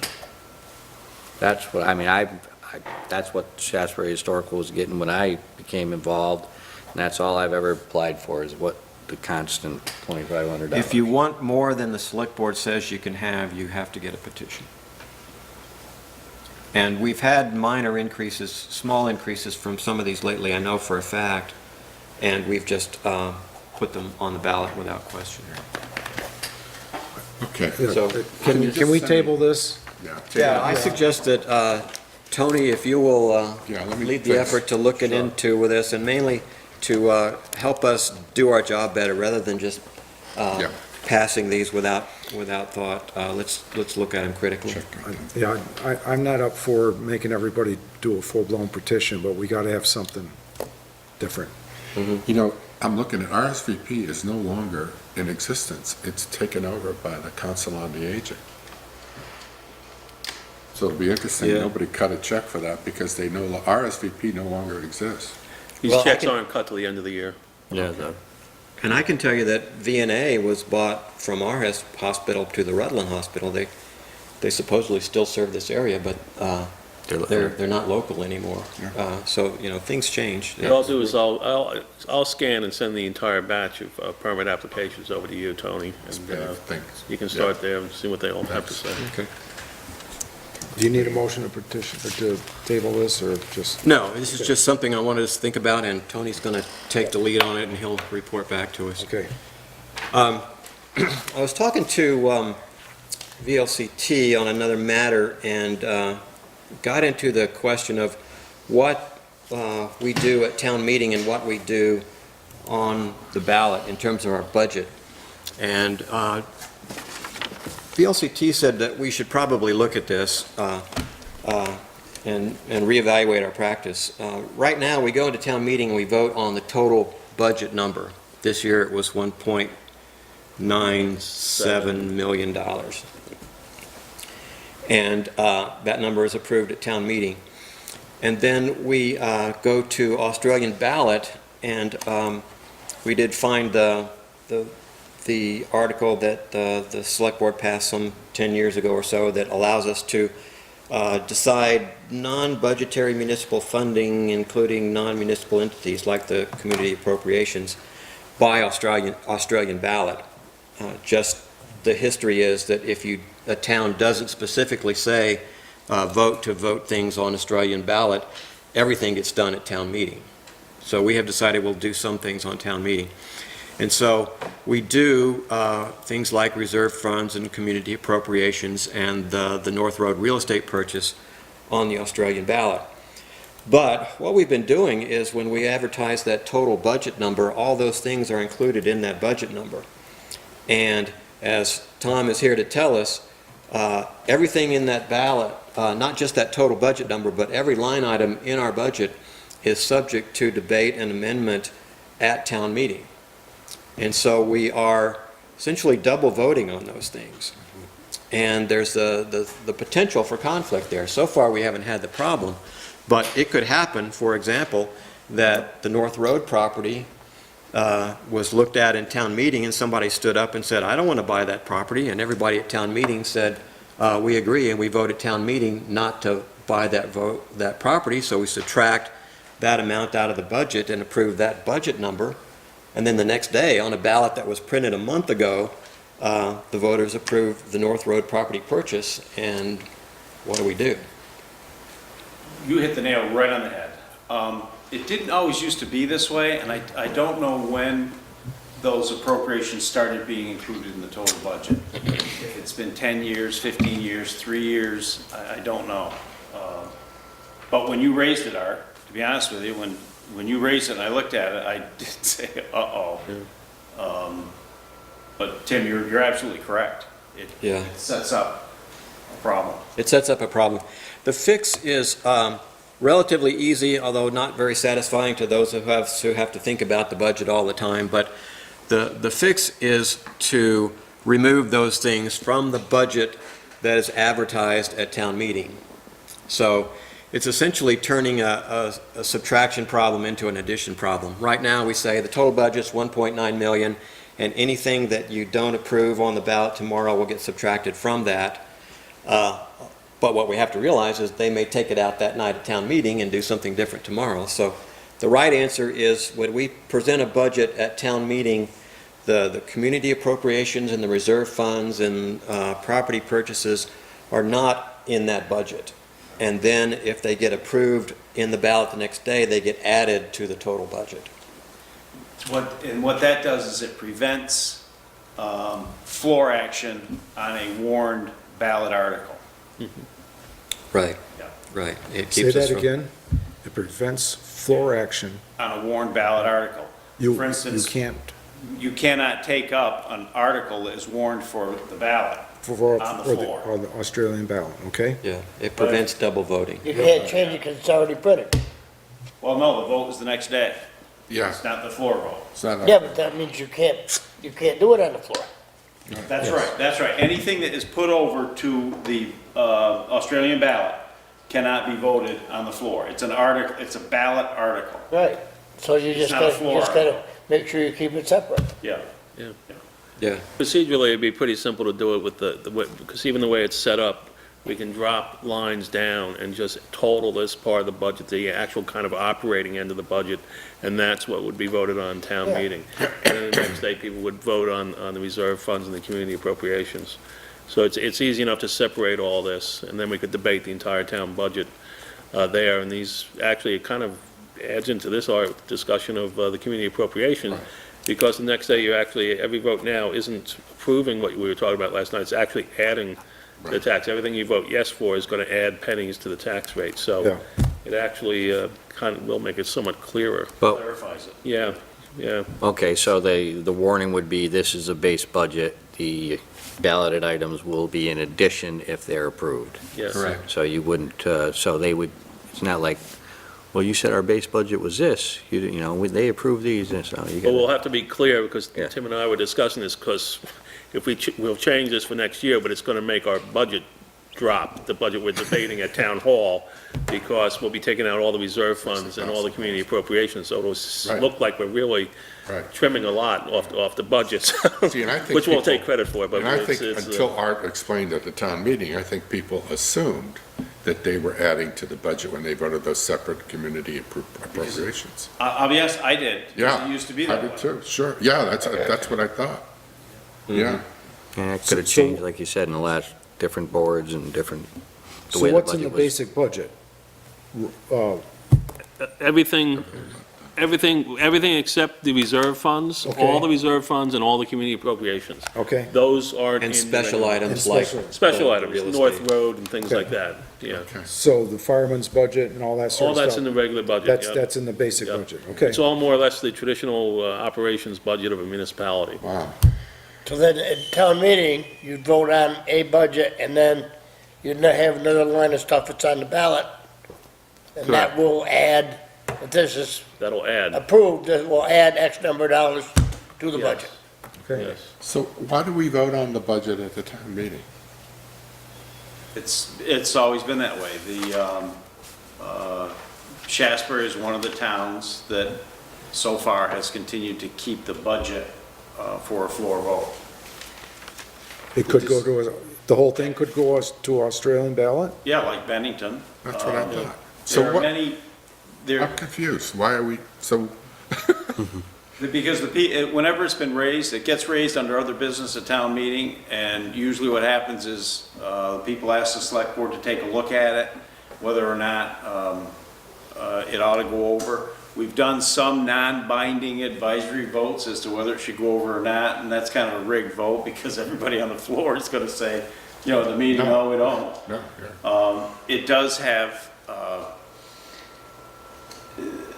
if it goes over to Saturday voting, there's the opportunity for more folks who turn out to vote on it. However, if it stays on the floor, let's see, that's an up or down, yes or no. If it stays on the floor, there's an opportunity to actually amend the budget, Right.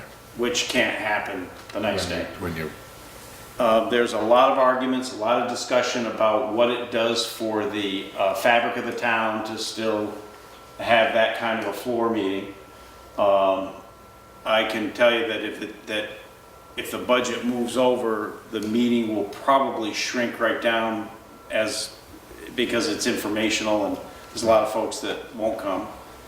But it's something that is up to the board and the voters to figure out if they want to do that.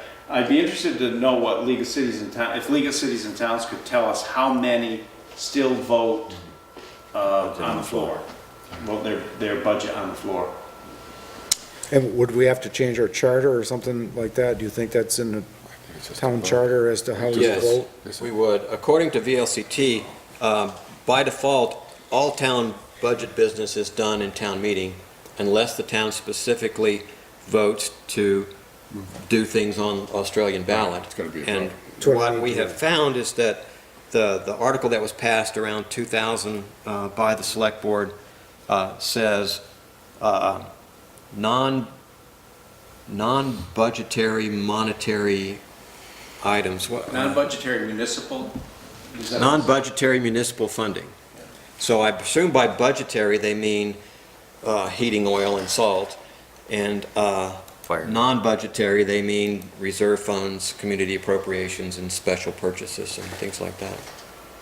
So if we wanted to put our entire budget onto Australian ballot, it would require a select board vote. So, Is it- it would be a town vote. It's a town vote. Yeah, I think it'd be a townwide vote, or is it, does it have anything to do with the charter? Well, I don't know, that's what I'm asking. I don't know what the charter does.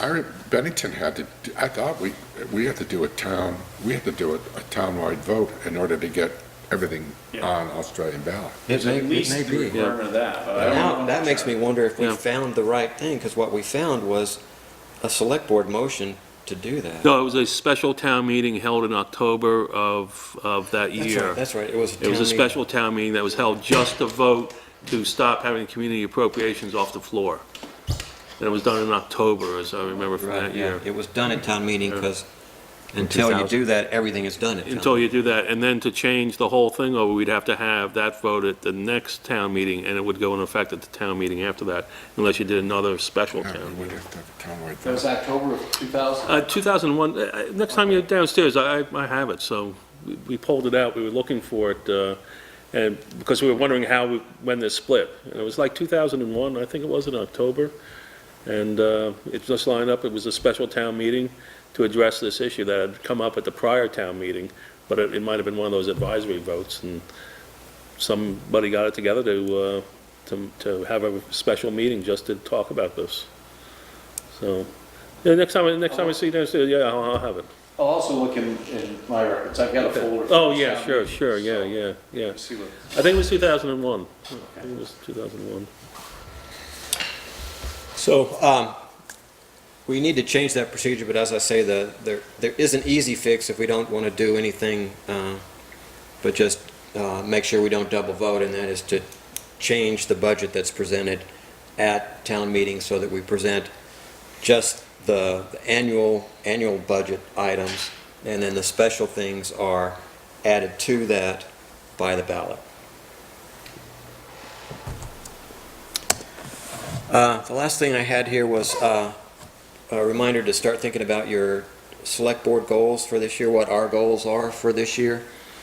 By the time we whittled them down to what everybody agreed on, last year we had really just three things that we were going to work on: the town garage improvements to Cole Hall, and the redesign and keeping current of the town website.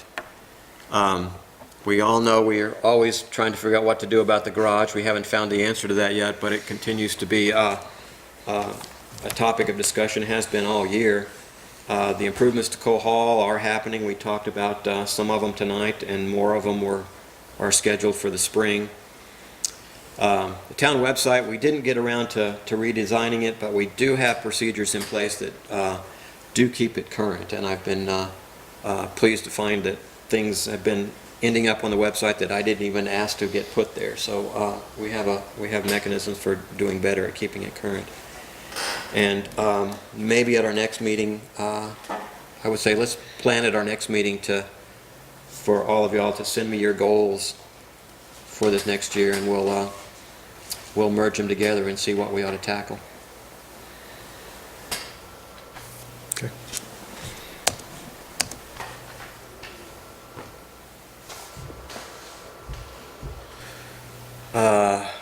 Vermont Arts Council grant, we talked about that already. Town administrators report. Okay. The first thing is the Around the Block Sidewalk Project. I think it's time, I spoke to Tim about this, to get Alice involved and start putting pressure on the state. The right-of-way, it's lost in the right-of-way division, and we can't seem to get it out. From Eric at KAS, this started back in September of last year. They did 3 revisions of the right-of-way application. At that point, people apparently in the right-of-way division were changing over frequently. Then again, our liaison, John Labarge, left in September. Kristen left in February. Now we have the third, Tina Bowl, who's now running it for us, and we all are still waiting for the right-of-way. So in talking with Eric today, we need someone to get it up. Eric's getting concerned, and now I'm getting concerned that whatever this gridlock is there, we're going to lose the project again this year. So we need, if we can enlist our state representatives and the state senators and get somebody to, it's a teeny project. It's either being put aside or I don't know what's going on. But, and neither does KAS at this point, because they've redesigned this thing several times. Not redesigned, but, trying to meet these right-of-ways for the little corner over here. So I think we need to it's time to put a little pressure to get somebody to get this thing off the desk. If it got off their desk back to KAS, we'd go out to bid. And that's how bad this is. All we need is them to give us the right-of-way so Trevor can sign the easement, which he's fully been willing to do for well over a year now. And, we'd be bidding. It's designed, it's been designed for quite some time. So it's just stuck on paper, and it needs to be moved forward. So I can provide you with names and everything tomorrow, and, Yeah, I need, how the project is known inside the. yeah, all the inside numbers permit and agency, everything. and I yeah. will contact Alice and every other local, state, and national legislator who will listen and say, this is just Okay. stupid. We got to have some help. Yeah, it is unfortunate, but it is locked down. I mean, it's not like they haven't already spent the money. We've already got the money. They've already allocated it in the grants. We've got the matching funds. It's just a matter of paperwork right now. Just got to get it out of somebody's Yeah. inbox. Yeah, it's, like I said, seeing the timeline there, I was very surprised it's going back so far now. It's really, and it wasn't the fault of anybody at KS or anything. It just keeps getting sent in and just keeps getting returned for these minor things. 3 times they redid it, and now it's just there. And we can't get it out from anybody. So, all right, well, if we do that. The next one I just want to talk about a little bit was the animal control program. I've been talking with our ACO, and I've been talking with other people. Right now, our arrangement is we pay Reeb Holzer Kennel $5,500 a year, plus we pay Tracy Mulligan as the ACO, plus we budget $1,000 for veterinary care. The whole thing is budgeted for over $7,000, and mostly what we need is someone to enforce our ordinance. We need to get better record keeping. We get a bill submitted once a year. I just got my 3/4 of the year submitted to me on Friday because I really wanted to know what we were doing. Back in our ordinance, we have forms, incident reports, we have monthly reports, and it's all ways of just so we have some idea of what's going on. Many of the things, if you read the letter in the town report, we're paying for a lot of kennel facilities that we don't really, frankly, need. The role for the ACO is to pick up a stray dog and hold it for the 5 days, and then either it's returned to its owner or if it can be adopted, whatever, from that point, but the town's responsibility ends. If the dog, right now, we're paying Riebenholzer, but if they pick up a dog and it's owned by someone, and if they put it in the kennel for a night or two, the dog owner has to reimburse Riebenholzer for the time. So not only are they getting paid that way, they're also getting paid through this non-existent contract we have. It's written off some PO that we get represented about. Granted, Tracy has this one copy from 1989, when she was first hired, in a purchase order from 2001 that was good for 1 year.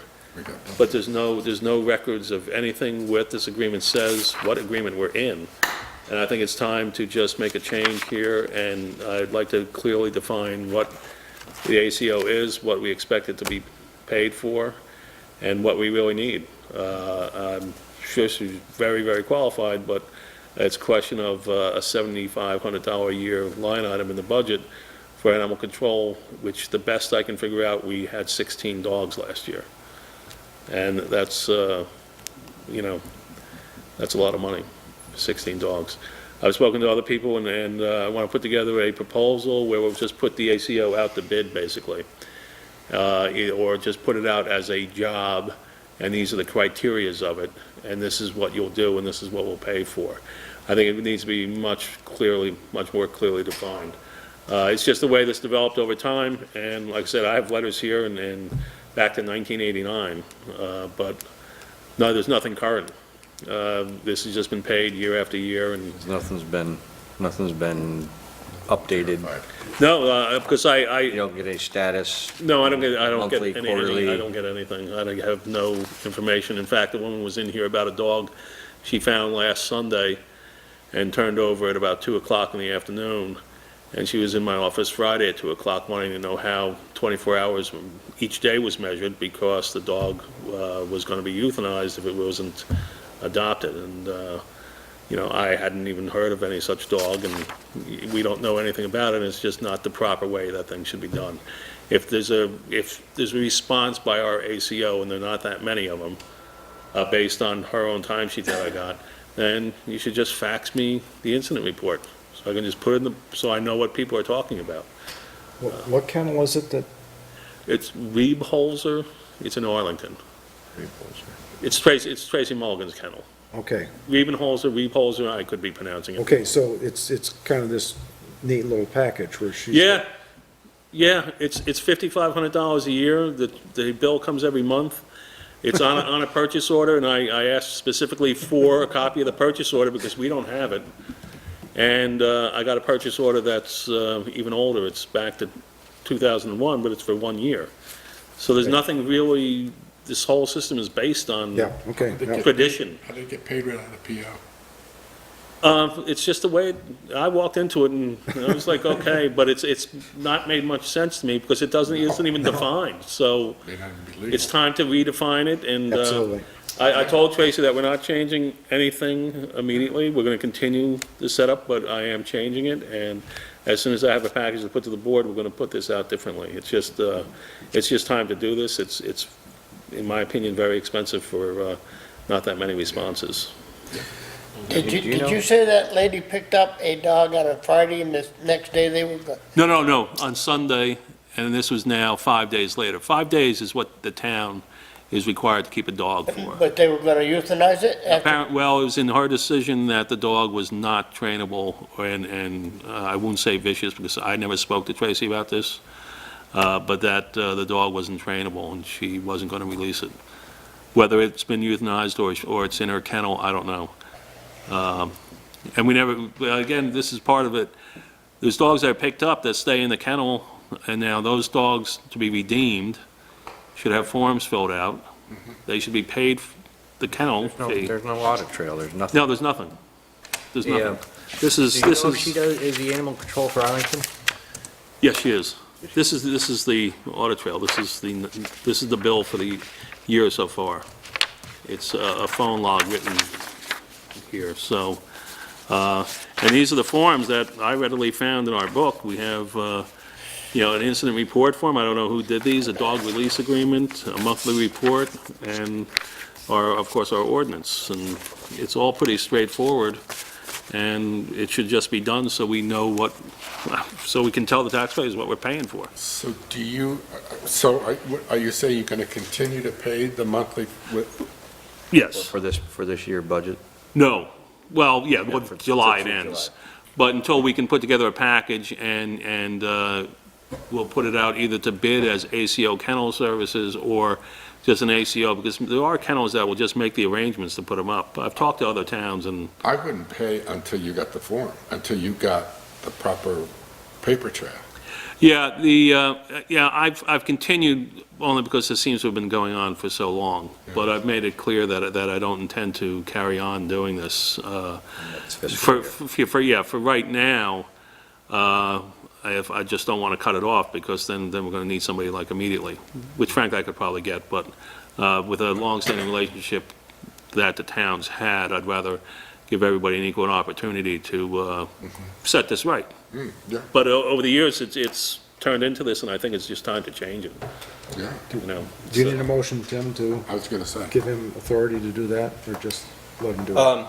Right now, he's just going to put together a package and bring something And I'll to bring us, it so I back. think at that time we'll Yes. have a motion. Yeah, I just want to let the board know what, I've been having discussions with her and other people to compile a plan to move forward.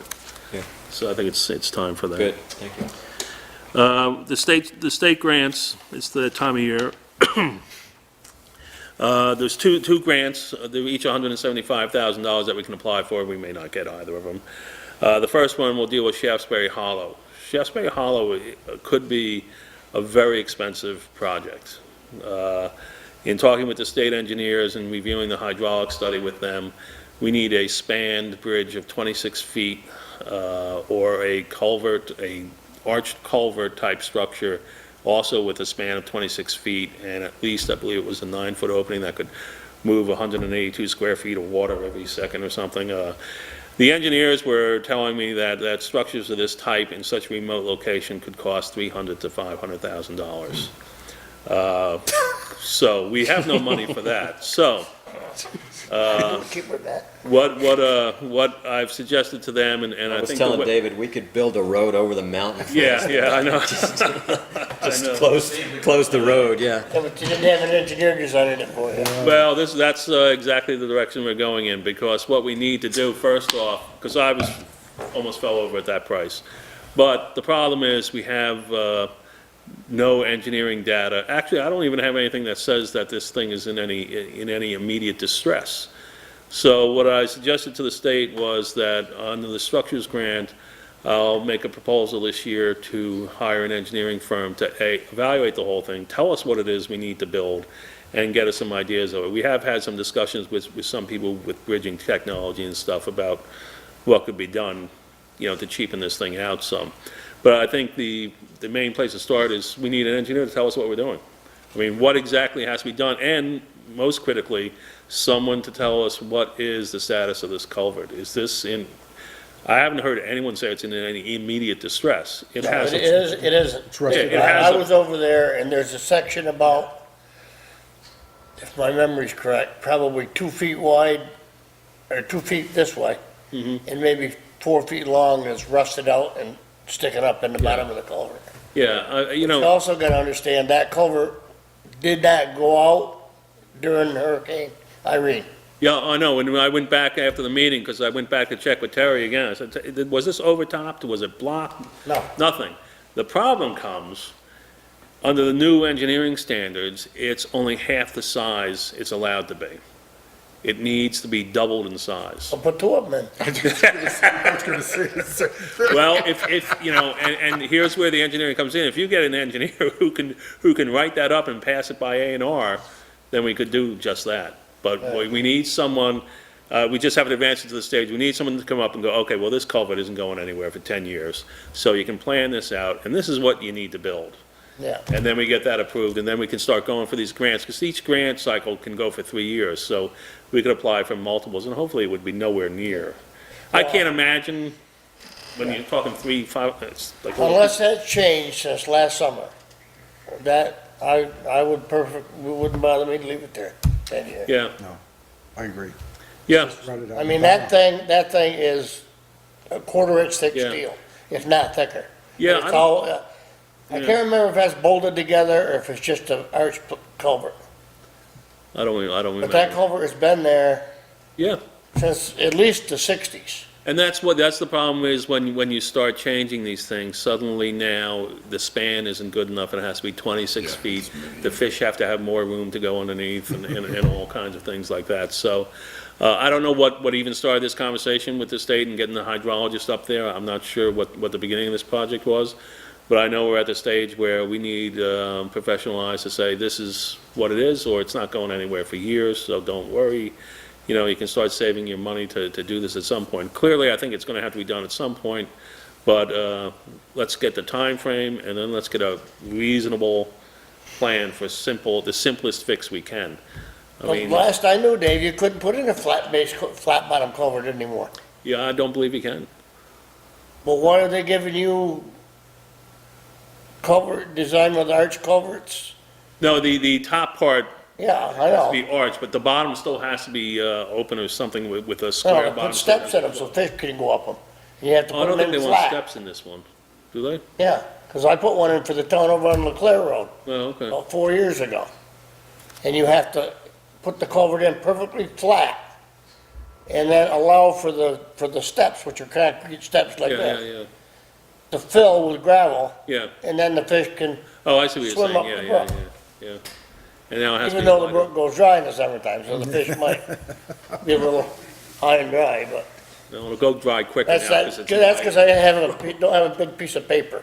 Everything's flat on a piece of paper. I mean, I would just remember the Shaftsbury Hollow culvert coming up, and like, I thought it was like in dire straits. No, there's See, nothing. that's what I've heard for the last 2 years or 3 Yeah, I years can't until find- tonight. I can't find any documentation, and I Okay. asked the state too. I said, is there something, like I said, I wasn't aware of the origin of this, so I was looking around. My folder on it was thin. I was like, what, other than, okay, it has a problem, but I hate to say it, but many structures have problems today.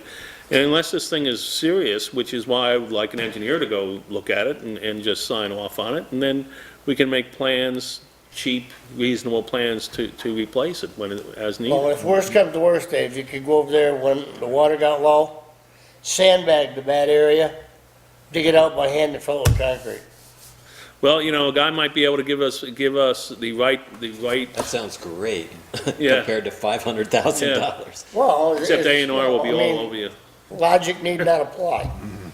Well, yeah, what we can do is, again, once you get the proper information, there could be stopgap measures like that can be done that would be approved by the state, and Right. we buy ourselves some more time. I mean, clearly the number, especially the high-end number, is not happening anytime soon. So, the other option is, of course, if anything serious was to occur, we could have a temporary bridge put in there almost within a day or two. Yeah, they have them. Some of them are temporary for years, too. Yeah, But you don't want to do that, that's in the worst case. well, no, but But, there's, the first step is, with the Structures Grant, I'm going to go for an engineer for that, and then we'll have something to work on. We'll have somewhere to I mean, the advance. problem is, if that goes, how do you get in there? You get a temporary bridge. Well, yeah, but that's the only other option. No, the state will pay, well, if the culvert goes, you have an emergency, and then you get money right away, Yeah, and you get a bridge, and you put the bridge in, and then we have, a decade to find money. But in an emergency, you can do it quick. yeah, The temporary bridges exist, the warehouse in the state, they can yeah, just Bailey come in. Bridges. Yeah, the old Valley bridges. You just- Mitch, to address your point, I think what happened is we noticed, probably Terry, that the bottom of this culvert is rotting out, and so we started looking into what it would take to fix it, and we got as far as the hydrology and the initial statements from A&R about how big a span code requires that we have, and we've never gotten until, and we still don't have a real number on what it would cost. Yeah. We've got a couple of guys saying, $500,000, but what we need is what David's saying, is to hire an engineer to tell us what we need and when we Yeah. need it.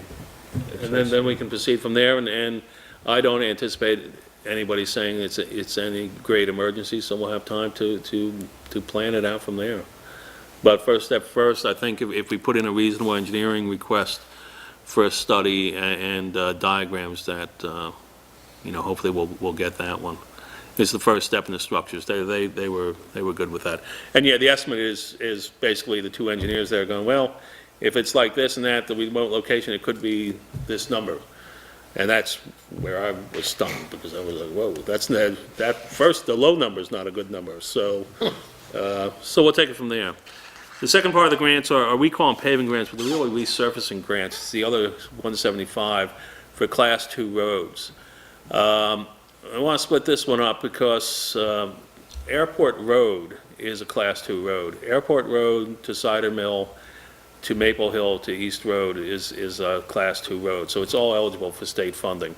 So the area, the .46 miles from the railroad tracks to the beginning of Cider Mill, is the area we want to look at for part of the state resurfacing grant, so that we can get a plan and at least do 2 coats of fabric.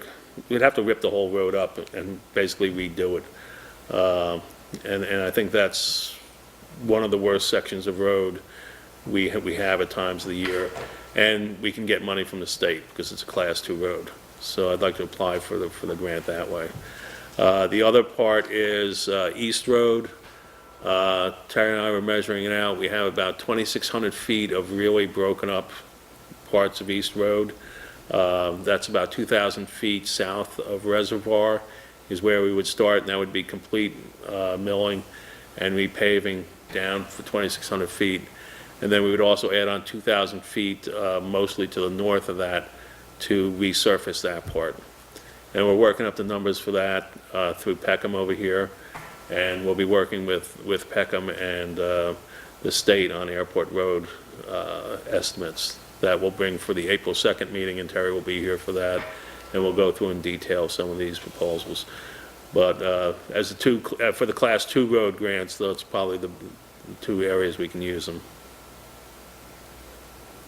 That's only Class 2.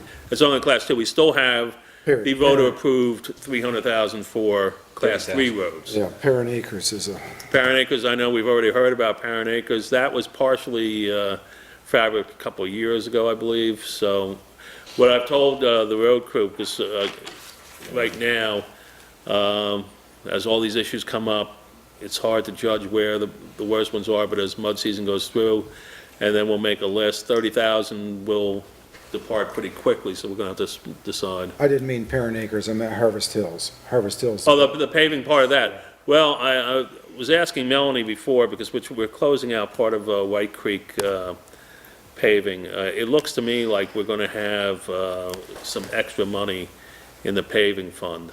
Not confirmed yet, but yeah, the lower part of that, they've done the patchwork, but it's still an issue.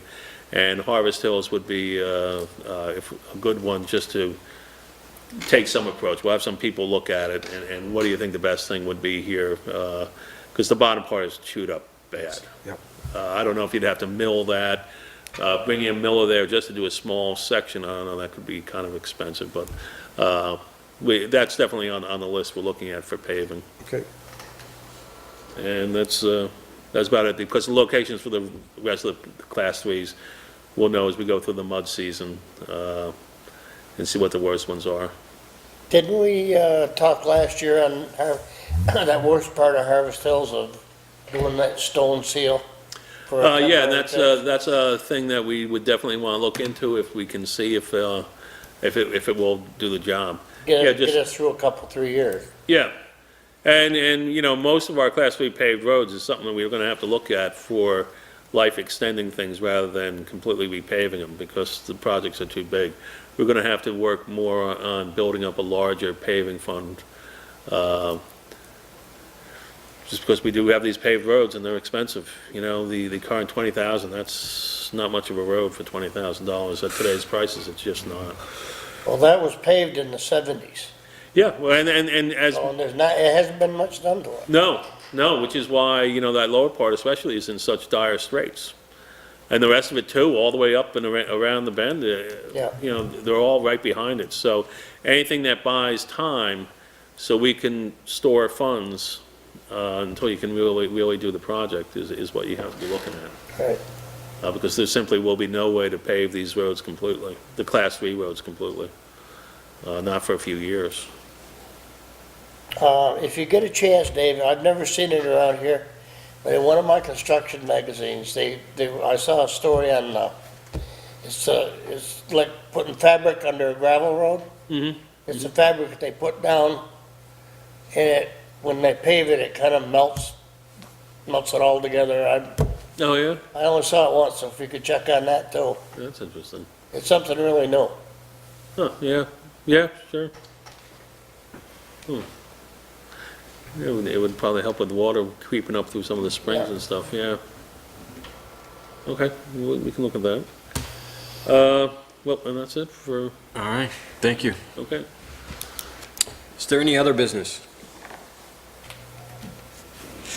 All right, review of action items. Art, you're going to confirm that the Economic Development Committee can meet at 5 PM on third Thursday of the month and get back to us to update our meeting schedule. Yep. Dave and I will look at getting some of our appointed officers regularly rotating through here to visit with the Select Board and letting us know what they're doing and how we can help them do their jobs. David is going to continue to delve into finance options for the real estate on North Road. We all need to take a look at those bathroom bids. Dave, you'll get those out to us. Yeah, I'll send them to everybody. And so we have a lot of eyes looking at comparing apples and oranges there, because those are pretty different bids. I'd like all of you to get me your goals for the select board for the next year, and let's plan on talking about that at the next meeting. I will bring whatever legislative heat I can bring to bear on the Department of Transportation, the Agency of Transportation, to see how we build a sidewalk.